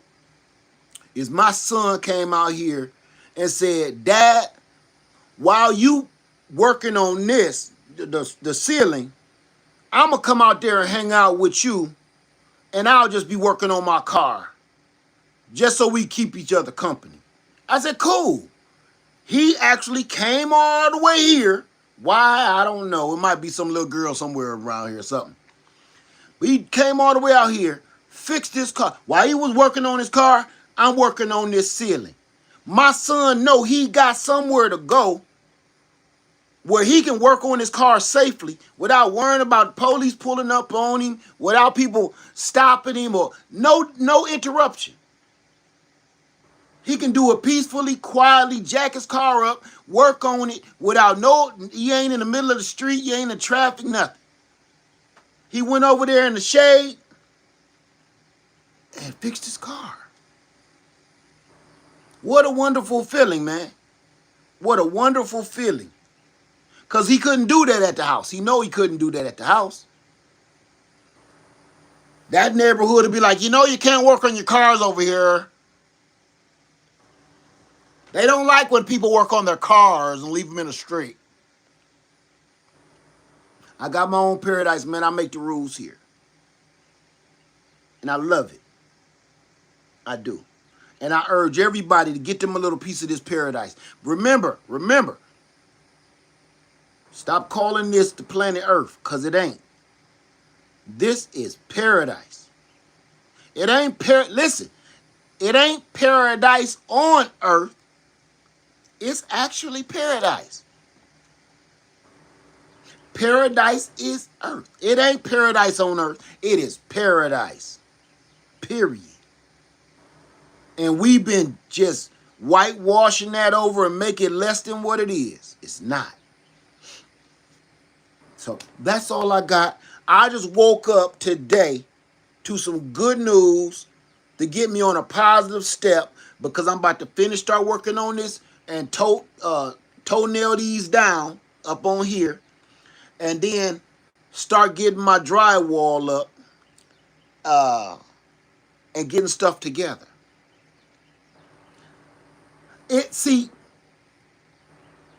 I almost look. Let me. I gotta keep my emotions intact here.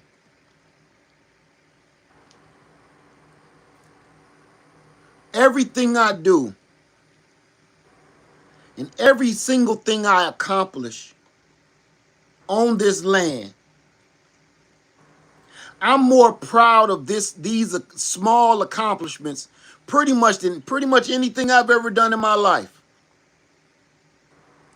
You know why?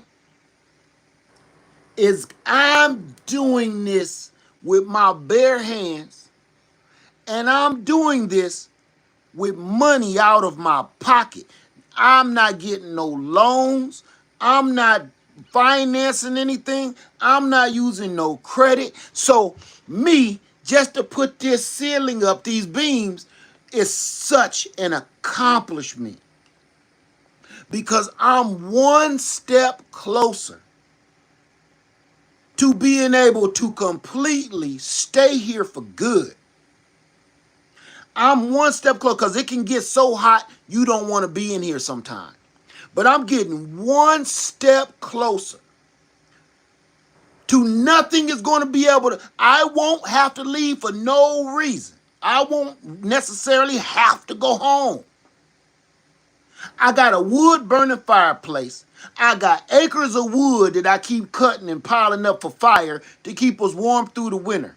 I got a 12,000 BTU air conditioner, and I'm about to put a mini split in this house as soon as I'm done with this ceiling, and I'm gonna have cool air blowing on me all day, all night, because now I have enough solar power, and now I have enough solar power storage where I can run an air conditioner all day, all night if I want to. Because I keep going in my pocket and buy a little at a time, a little at a time, a little at a time. Nothing is all at once, because I ain't got that kind of money. I'm piecing it together, and it look like trash to everybody. It do. It look bad to me, keeping it real. But I know that it's one more step closer to 100% self-sustainability. It looks like crap. See, my version of this paradise look horrible to the average eye. Don't nobody want to live in this. Look at all this mess. This is stuff that I need to function. Tools, woodworking items, and all of this. Don't nobody today in 2026 want to get caught dead living in nothing like this. Because they don't know. What they don't know is, if you add up 12 months of the costs that it takes you to pay for all your utilities, 1 year of the cost of all your utilities, total it all up for 1 year. Water, gas, lights, whatever. All your mortgage or all your rent, total it all up for 1 year that you paid in 1 year. All of the things that you have to, everything. How much did it cost? Your water, your lights, your gas, your electrical, your plumbing, your sewage, your all of that, your mortgage, your rent.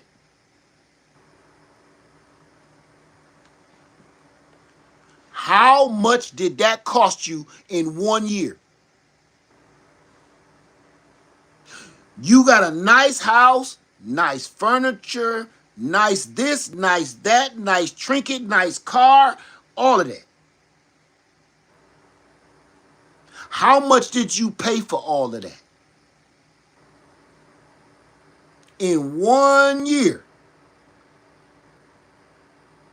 versus me with zero.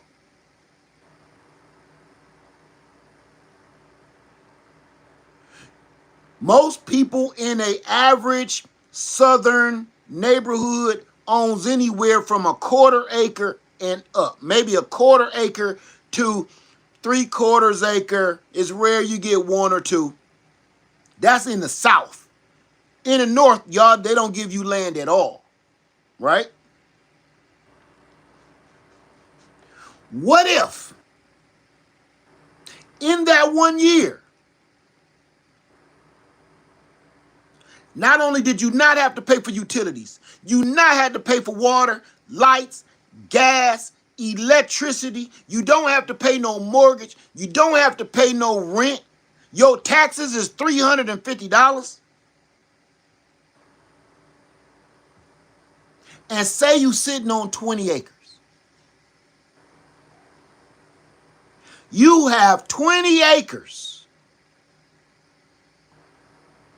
but you don't owe nobody a damn thing. So your yearly pay that you have to come out of your pocket to pay is your taxes. $350. Let's just say you built a house on the land. You had a house built. Now your taxes went up to $5,000 a year. $5,000 a year for land taxes. I'm just messing around, okay? I'm just throwing something out there. That's not a real number.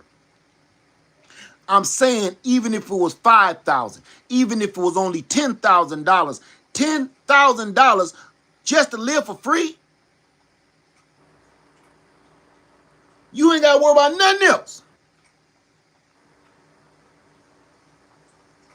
So what I'm trying to tell you, and I want to just put this in your mind, this is why I'm not leaving America. And this is why I can't wait till the wicked doers is gone. Because I'm going to be smelling like a king. I'm going to be living like a king in my own little realm. Imagine, I want you, everybody watching me now, calculate how much you pay out in a year to live in your neighborhood. Lights, gas, water, utilities, all that. Rent, mortgage, maintenance, all that. For 1 year. I don't care which year. You can pick the cheapest year that you've had to pay out. I don't care. I want you to do me a favor and calculate that all of your living expenses for 1 year. I'm not even going to take your car payment because that's a given. Sometimes people just got to do that. Don't even calculate your car payment. Just your rent or your mortgage, your lights, gas, water, electrical, and other utilities that you may have. Now, after you total that up, I want you to do this. Let's just say most people, you're going to pay somewhere about $30,000, $20,000 to $30,000 for all of that in 1 year. I'm just guesstimating. Anywhere from $15,000 to $25,000. I'm talking about the average American. For all of that every year, or probably even more.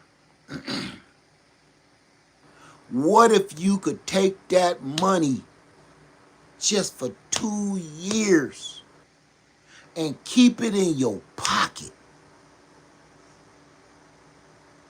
All the money you saving, paying for other people's property, What if you could keep all that money in your pocket and live like this for a couple of years? All the money you saved that you was living in the neighborhood for, you can come out on this land and buy you a house. Have a house built from the ground up.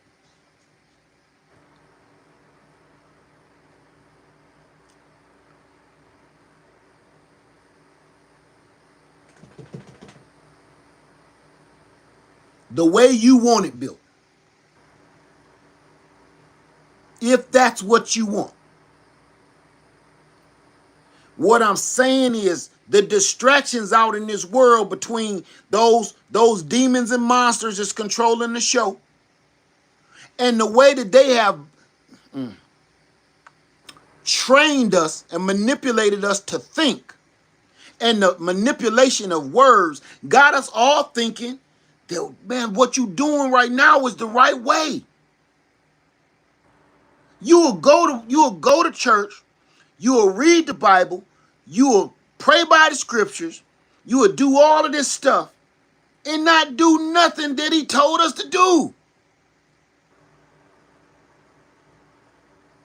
Always straddling the fence, walking the line, and then got a nerve to spew out scriptures on somebody else when they doing wrong. But the biggest part is he told us to do this. He told us to do this right here. This was paradise. He said, I gave this to you. I want you to nurture it, cultivate it, watch over it. You are the dominion of everything here. You are the caretaker. But ain't it funny that that's the one thing that don't nobody want to do? You don't want to, oh, I go to church. Do you though? Do you really? You can go to church. That's like you can hear something and not, you can listen to something and not hear it. You can go to church and not do nothing they telling you to do. This is one of the biggest things right here. Let me tell you something, how important land ownership is again. Land ownership is so important that right now there are wars going on about it. Owning land is so important. There has been wars going on since the beginning of time because of land. One of the greatest things that you can accomplish right here on this earth while you're living on it is to obtain land. Because literally you are purchasing or necessarily or investing in a piece of paradise. Why do you think that everybody wants to take land from other people?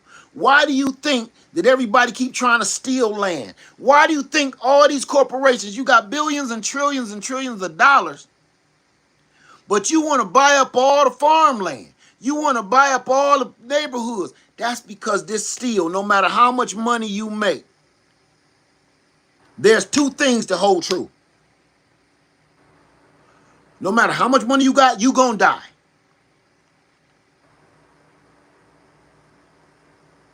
No matter how much money you make, you gonna die. And you gonna do exactly what our ancestors been doing since the beginning.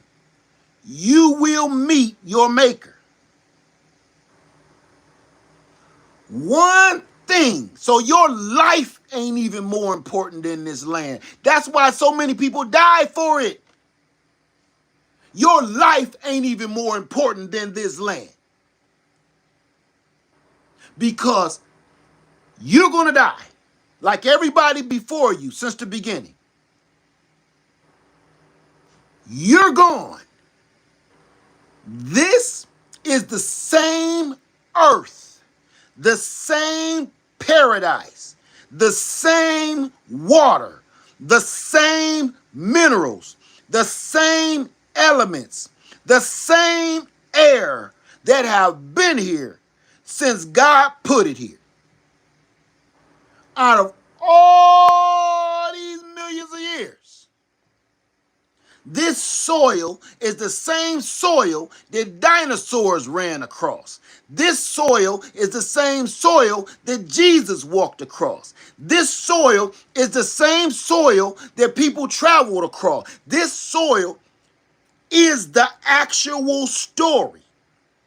The water that I am making my coffee with today, no matter what I do with this water, I drink it, I make coffee, I cook with it, it's going to go through my body, it's going to get filtered out, I'm going to urinate, and I'm going to defecate, it's going to go back into the earth, or it's going to go up into the sky and turn to evaporation, it's going to come back down as rain, go back down in the earth, and go back out in the river, go back out in the ocean, go back out in that cycle, it's going to come back, we're going to do it again, it's going to come back in my house, and I'm going to drink it again.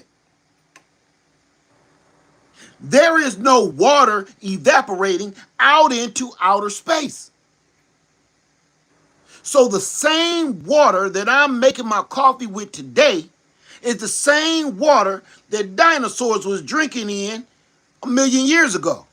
And it's the same water that's going to be here long after we gone. The same soil that I'm planting my garden is the same soil that the actual Garden of Eden was made in.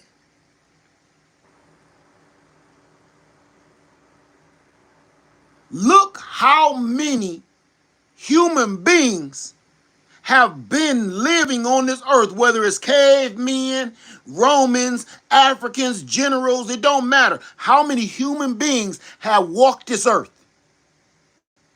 in all these millions of years? One thing holds true in all those thousands or millions of years. You gonna die, somebody gonna find your bones buried in the same soil that they are planting corn in. This earth holds true. This earth holds true so much so, and is so more important than you. This earth and this land is even more important than you. So much so that when you die, and you will die, you literally turn back into earth and water. It is written. It is proven when you see how death works. Earth is so important and is way more important than you that you literally die and turn back into it. Every piece of you. You consume so you can live upon this earth, upon this rock. You have to consume the minerals and the nutritions and the elements of this earth just so you can live. You can't eat no foreign bodies from outer space. You have to eat something right from this earth so you can get the right balance of nutrition and nutrients and minerals in your body. And if you don't, you will perish and become what you did not want to consume. So people that keep telling me I'm not buying land because it's stupid, you need to rethink what stupid is. And don't tell me that you are a believer in the Most High and you think land ownership is foolish. So you're going against one of his rules right out the bat. Miss me with that, man. Miss me. I wake up. You know what? There are homesteaders here. There are homesteaders right here on YouTube alone. Right here. Whether young or old. And when I watch all of the homesteaders on YouTube, and I watch all of them, whether you like me or not, I watch you. Because I love you. I see one thing in all of their eyes. All of the homesteaders. I see one thing in their eyes. They can't explain verbally or physically the joy that they feel. There's no words. There's no words for once you've accomplished that level of being. I can't even think of the words. Once you've conquered that level of being, that's a level in life. It's like your first kiss. You know, after your first kiss, nothing will ever be the same again. After your first child, nothing will ever be the same again. And that's a feeling that only a mother knows. After you've given birth to a human being, that's a feeling I'll never experience. I don't know. I know what it's like to take care of that human being. I know what it's like to nurture that human being and cultivate that human being and send that human being out into this world to be a better human being. I know what that part is like. But the women, you know what it's like for a human being to come out of your belongings and look you in your eyes.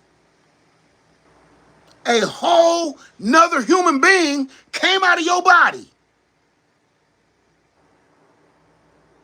And we have thrown that to the wayside to see that's not important anymore. Man, that's a human being fell out of another human being. That's crazy. When you really stop and think about, man, this human being just pooped out a whole nother human being. That's just wild. When you really deeply think about how this just took place.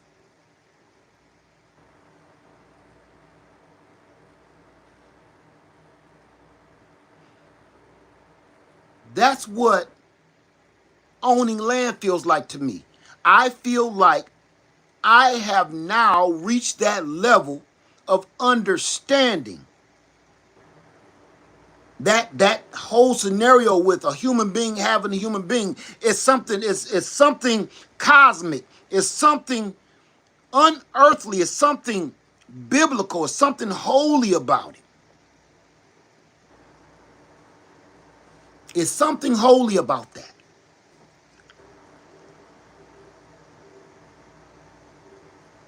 That you can't explain with your mouth.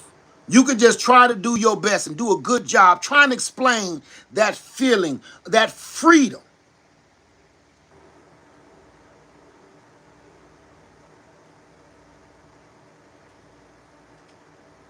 No matter how much any homesteader I watch, no matter how they explain it, no matter how corny it sounds, or no matter how wonderful it sounds, they never have the words to explain to people that don't own land what this is like.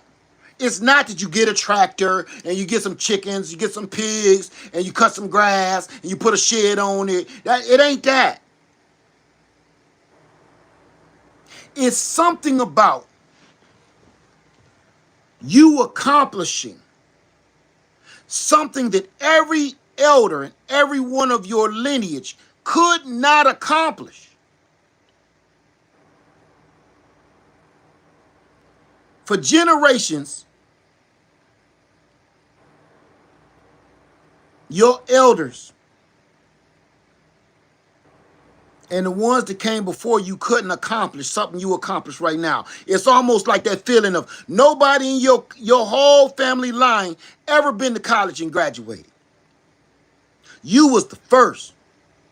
Knowing that your education, your higher education is going to bring something that's going to value or give more value to this entire family. With you becoming the first college graduating and all your whole family, they know that this is going to bring this whole family up to another level in one way or shape or form. Something.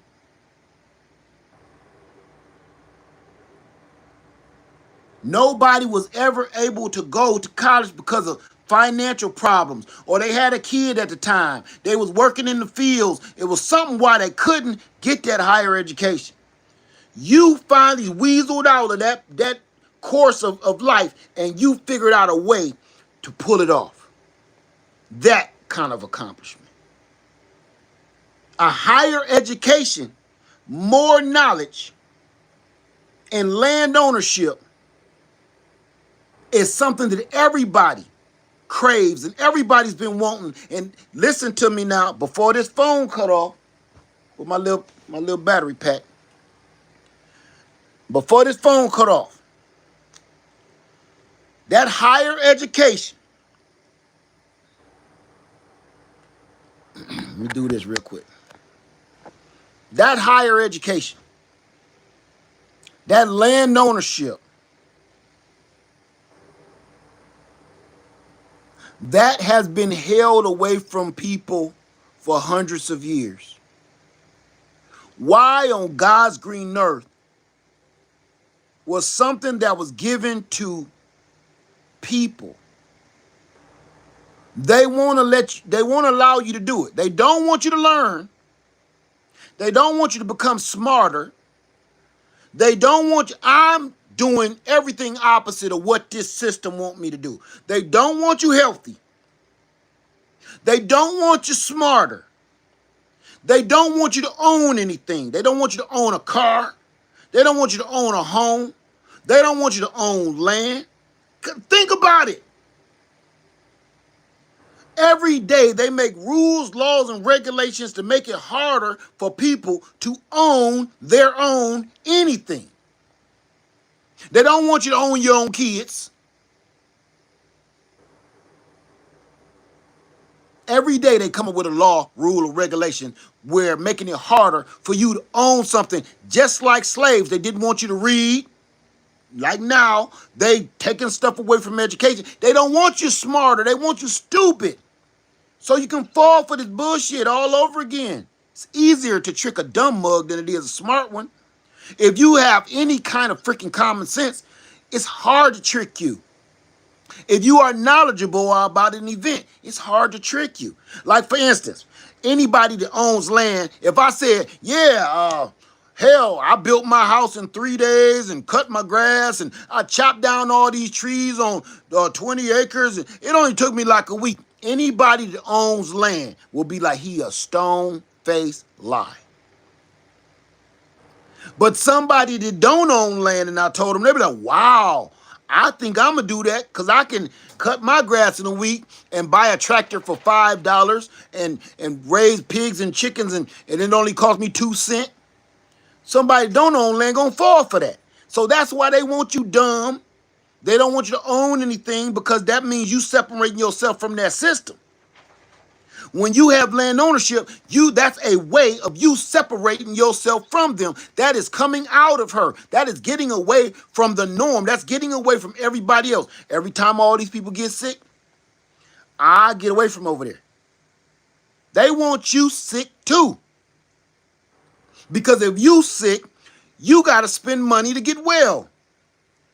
They don't want you knowing that these herbs and spices and stuff growing up under your feet will heal you. No, they want you dumb enough to go out there and cut your grass and cut all these weeds and all these herbs and stuff that's keeping your butt alive and from getting sick. They got commercials on it. Oh, you just use a little Roundup and get these herbal weeds out of your lawn. Give a lusher, greener lawn. Dumb. If you don't know and you are not knowledgeable of what you just did, I got milk thistle growing out here, and I used to cut that all the time. I got milk thistle out here right now, and now I just let it grow. Because if you don't know, think about it. If you don't know what this stuff can do. Look at elderberry. Elderberry. If you don't know what elderberry doing, you're going to cut it down. It's a ditch weed. Yeah, you don't know nothing about that.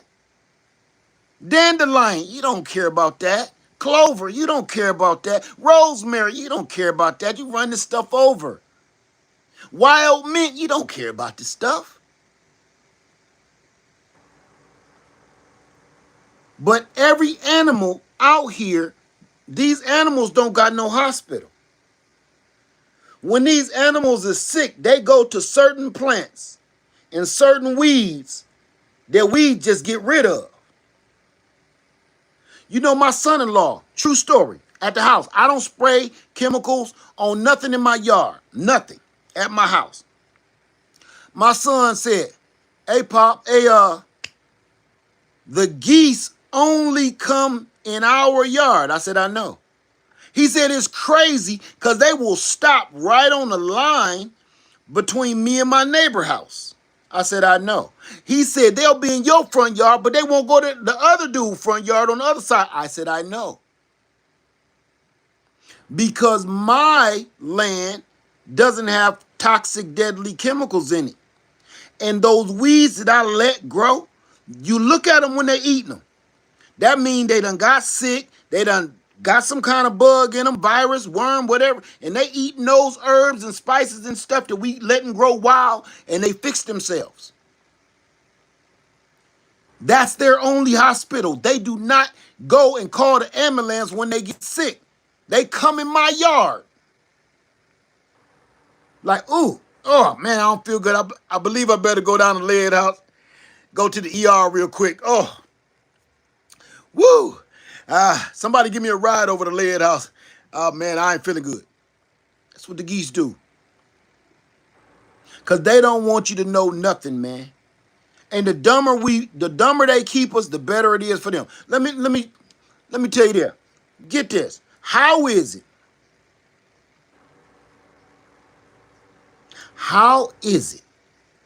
that we have so many millionaires and billionaires at the same time when there's so many homeless people? How? How can that happen? I'm not talking about you got one or two of them, like the olden days. I'm not talking about you got about four of them in the country. No. There are millionaires and billionaires walking amongst us in the Walmarts and everything else, and that's how many of them it is. I need you to put this into perspective. The same millionaires and billionaires is walking through the sliding doors of Walmart, and it's a dude on the outside of the door asking for change. As this person drives his Bentley in this store, I know Bentley's in the Walmart. I know, it's crazy. But drive his Bentley into this Walmart parking lot. Everybody knows when you go to any Walmart across the United States of America, you got to pass that dude or that woman with that cardboard sign that's folded up just in case the popo come. They unravel it real quick like, I'm hungry, need food, spare change, work for free. Work for food. Can you help a brother out? Lost veteran. How is it that we have billionaires and millionaires and trillionaires and there's people out there with cardboard signs? How is it that we have millionaires, billionaires, and trillionaires that's not held accountable for stuff, but they can turn around and tell you, you know, you didn't pay your rent last week. We're going to have to put you out. You know you missed your payment on your credit card bill, so we're going to have to. How? How is it that you got to file for bankruptcy because you couldn't keep up on a couple of credit cards, but a millionaire and a billionaire don't even pay taxes? They want, as long as they keep you stupid, you'll keep voting to leave that in play. As long as they keep you stupid, you will keep voting so that can keep happening. You'll keep voting so they can stay greedy and you can stay broke.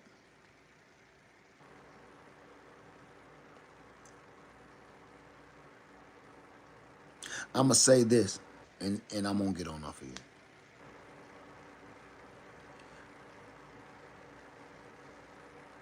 I'm glad I woke up, man. And you know, I kind of feel like, the person that made it out of the hood alive. Like my mama said, baby, everybody ain't gonna make it. You can't be worried about everybody. Everybody ain't gonna make it out of here. And I used to ask my mother, like, I don't understand why people just don't see it. Baby, they ain't supposed to. They're not supposed to see what you see. Some people will be blinded eternally for the rest of their life. Some people will never open their eyes. They're like the donkeys and the mule that be led along with that ring in their nose, and your only job is to pull this wagon. They don't want to know nothing else. They don't want to know anything else. As long as somebody is pulling that rope with that ring in their nose and making them plow this, that's all they care about. They don't ever think about breaking free from that ring in their nose. They don't ever think about being free. They don't ever think about, I wonder how fast I could run if this wagon wasn't on my back.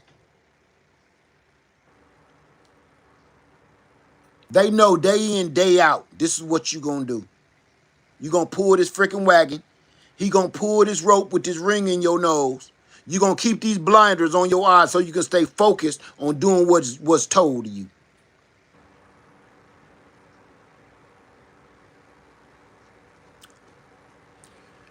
I'm just glad that I finally was like, you know what? It didn't take a very super intelligent person. I don't find myself to be super intelligent. I'm just an average Joe. But I started thinking like, hey, when I was being told when I was younger, like, why do we gotta work most of your life and then die? We're not working for ourselves. We're literally working that 9 to 5 to make someone else rich. I don't give a shit how you cut it. You go to work every day. This is it in a nutshell. You go to work every single day to make somebody rich. It has nothing to do with you. Because you going to work every day, all it does is keep you alive. It doesn't enhance your life. It keeps you alive. That's it. When it's all over with, the little bit of extra that you was able to save or the little bit extra that they gave you as a bonus, your little pension or whatever, can be taken away with one sneeze. Achoo! Hospital visit, gone. All your savings, gone. Now you worrying about what you gonna do. Your husband passed away. What you gonna do? Your wife passed away. What you gonna do? You have no provisions or nothing in line or nothing in order to ever think that because you think you'll never get sick. You think that nothing will ever happen to you. You think that you'll be able to save enough money and you think that I got it going on. That's the feeling I'm telling you. Land ownership, if something happened to me, if I get sick, if something happened, I am not worried about paying for shit.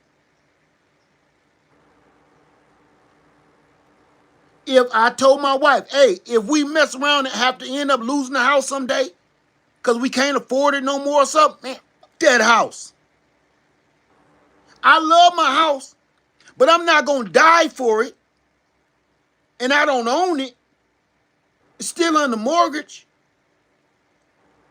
Why would I put all my energy into that house when I got land sitting here? That I come here, I eat for free, I drink for free, power for free, heat for free, air conditioning for free. Everything I do here is free. Why would I be worried about having to be forced to go pay somebody the little bit of money that I do earn? That don't make no freaking sense. But I know now, I have set this up for my wife, where if something happens to me, God forbid, in an untimely manner, my wife, even after insurance, whatever, she don't gotta do nothing. She can literally come here and take the insurance money and build her a stick-built house, or come here and stay in this cabin for free. My wife ain't got to worry about how I'm going to pay this, how I'm going to pay that, how we going to have power, how we going to have water, how we going to do. She ain't got to, I done set this up with my wife, and my kids ain't got to worry about what's going to happen to them if the shit pop off. You ain't got to worry about how you going to defend yourself. Nothing. Land ownership was not only about me. Everything I set up for my family. And I made sure for the rest of our lineage, they don't got to worry about anything. You pay the taxes on this, which ain't shit, and man, we got it made. If my whole family live on this land and everybody chip in $50, the taxes is paid. Shit, $25. The taxes is paid. Ain't nobody coming back here in the woods. Can't no company build. The company can build all the way around my land. They can't come through here. You know what kind of feeling that is? If something was to happen to me and I get sick and I can't pay for nothing, I own all my vehicles, paid off. I ain't buying no new vehicle unless I can own it. I ain't buying no new vehicle unless I own it outright immediately. I'm not about to be wasting my time trying to pay off a car. A car is a tool. Now, you either got a shiny hammer or you got a rusty hammer, but they both drive nails. Did you hear what I just said? You either got a shiny fancy hammer or you got a rusty hammer, but they both drive nails. A car is a freaking tool. You either driving a fancy one or a rusty one, but they still get your ass to work. We have lost our way with this vanity shit. We have lost our way. Paying thousands of dollars for a purse, hundreds if not thousands of dollars for shoes, hundreds and thousands of dollars for clothing. We have literally sold our soul to vanity and really don't own shit. All you own is bragging rights, as you was the cleanest one at the party. You was the cleanest one at the show. Your car was the cleanest. You won an award because you had the cleanest vintage car. You won an award because you won a... So what? That ain't gonna do shit for your family. When you win an award for stuff like that, that's bragging rights. That's all that is. That's not gonna help your family do shit. That's not gonna help your family accomplish anything. Bragging rights. That's our problem. If we stop worrying about vanity and bragging rights, who got the best hair? Who got the best nails? Who got the best clothes? Who got the best shoes? Who gives a shit is my question. If it's not making you something where you can elevate your family with, who gives a shit? If you pull up in a Benz, I do not care. I don't care if you pull up in a Lamborghini. That just let me know you're even dumber than I thought. You paid $1 million or $2 million for the same thing. You can do the same thing I can do. Go to work. Drive to the house. Drive to the grocery store. And you can say, well, my Lamborghini is faster than yours. And I tell you, I can put more groceries in mine than you. I could put my baby in here with me. You can't. I could fit more people in here than you can. So we can play game. Hell, look, your car is faster than mine. You got a Lamborghini. I got a Toyota Camry. Your car is faster than mine. But you dumbass, let you know how dumb you are. The speed limit is 70 miles an hour. I don't give a shit if your car can do 200 miles an hour. Where you going to do that at? How many times are you going to go 200 miles an hour? You paid an extra $80,000 so you can say your car go 200 miles an hour. So even if you try to make your car do 200 mile an hour on the highway, these roads aren't built and designed for a car to go 200 mile an hour. You hit a pothole or old ass mattress or old ball joint in the road, your car gonna flip up and take off like a rocket ship. So what? That Toyota Camry, if it can do 85 miles an hour, is doing good. All I need to be able to do is the speed limit. I do not need a supercar that does 200 mile an hour. You literally paid $80,000 and up to millions of dollars for something you can never use. You paid an extra $1 million so you can tell people my car goes 200 miles an hour. You can't use it though. That's like me telling you that my Toyota Camry does 200 miles an hour. Nobody's going to believe that my Camry can do 200 miles an hour because it can't. Who gives a shit? It's just words. The same words that you telling the truth, but it's words. You can't show me your car do 200 miles an hour. And I can't show you my car do 200 miles an hour either. Your bragging rights is my bragging rights. Stupid. That's where we have lost our way amongst men. We've lost ourselves. And the rich people is laughing. Because they the ones selling us the $1 million car, that $90,000 pickup truck. They the ones laughing. And our dumb asses is buying them just to go to our neighbors and say, look what I just got. You got a truck. Listen to me now. You got a truck, but you don't own shit. You got a truck, but you don't own shit. You pull up in your driveway in a $90,000 truck and you don't got no land. You pull up in a $90,000 pickup truck and you don't own your home. You renting this house, but you got a $90,000 pickup truck. You stay in an apartment building, but you own a $90,000 truck. You own a $75,000 Corvette, but you staying over here in this apartment complex. You got life effed up. So you making a car payment on a $75,000 Corvette that's probably anywhere close to $1,000 a month.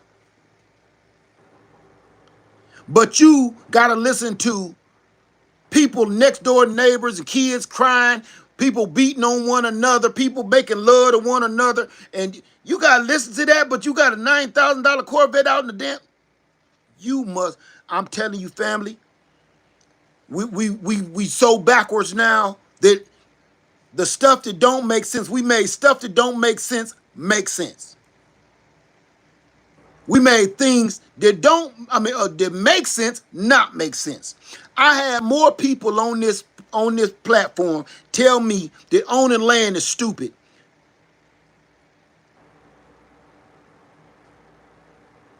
That's why they rent. Not that they didn't want to rent, just that not their thing. No, that's stupid, they say. You never really own anything.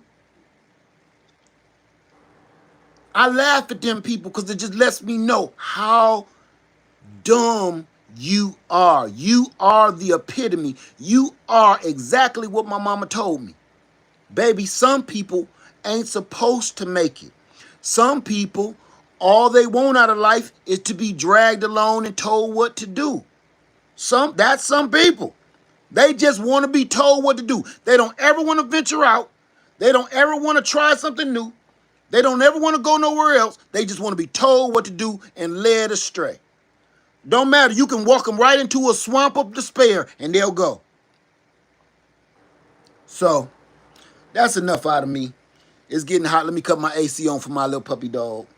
Hey, y'all. Listen, enjoy your day. I'm sorry for ranting and raving. It was a good day, and man, I had to drag that out because I feel so much. I'm so welled up with joy, man. Not because of that evil being taken off the planet, but just everything, man.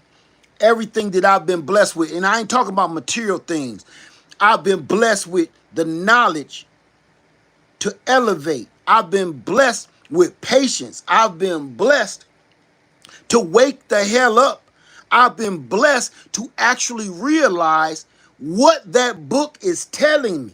I've been blessed enough to say, you know what? Hey, this shit ain't right. I've been blessed enough to look around me and say, hey, this ain't right.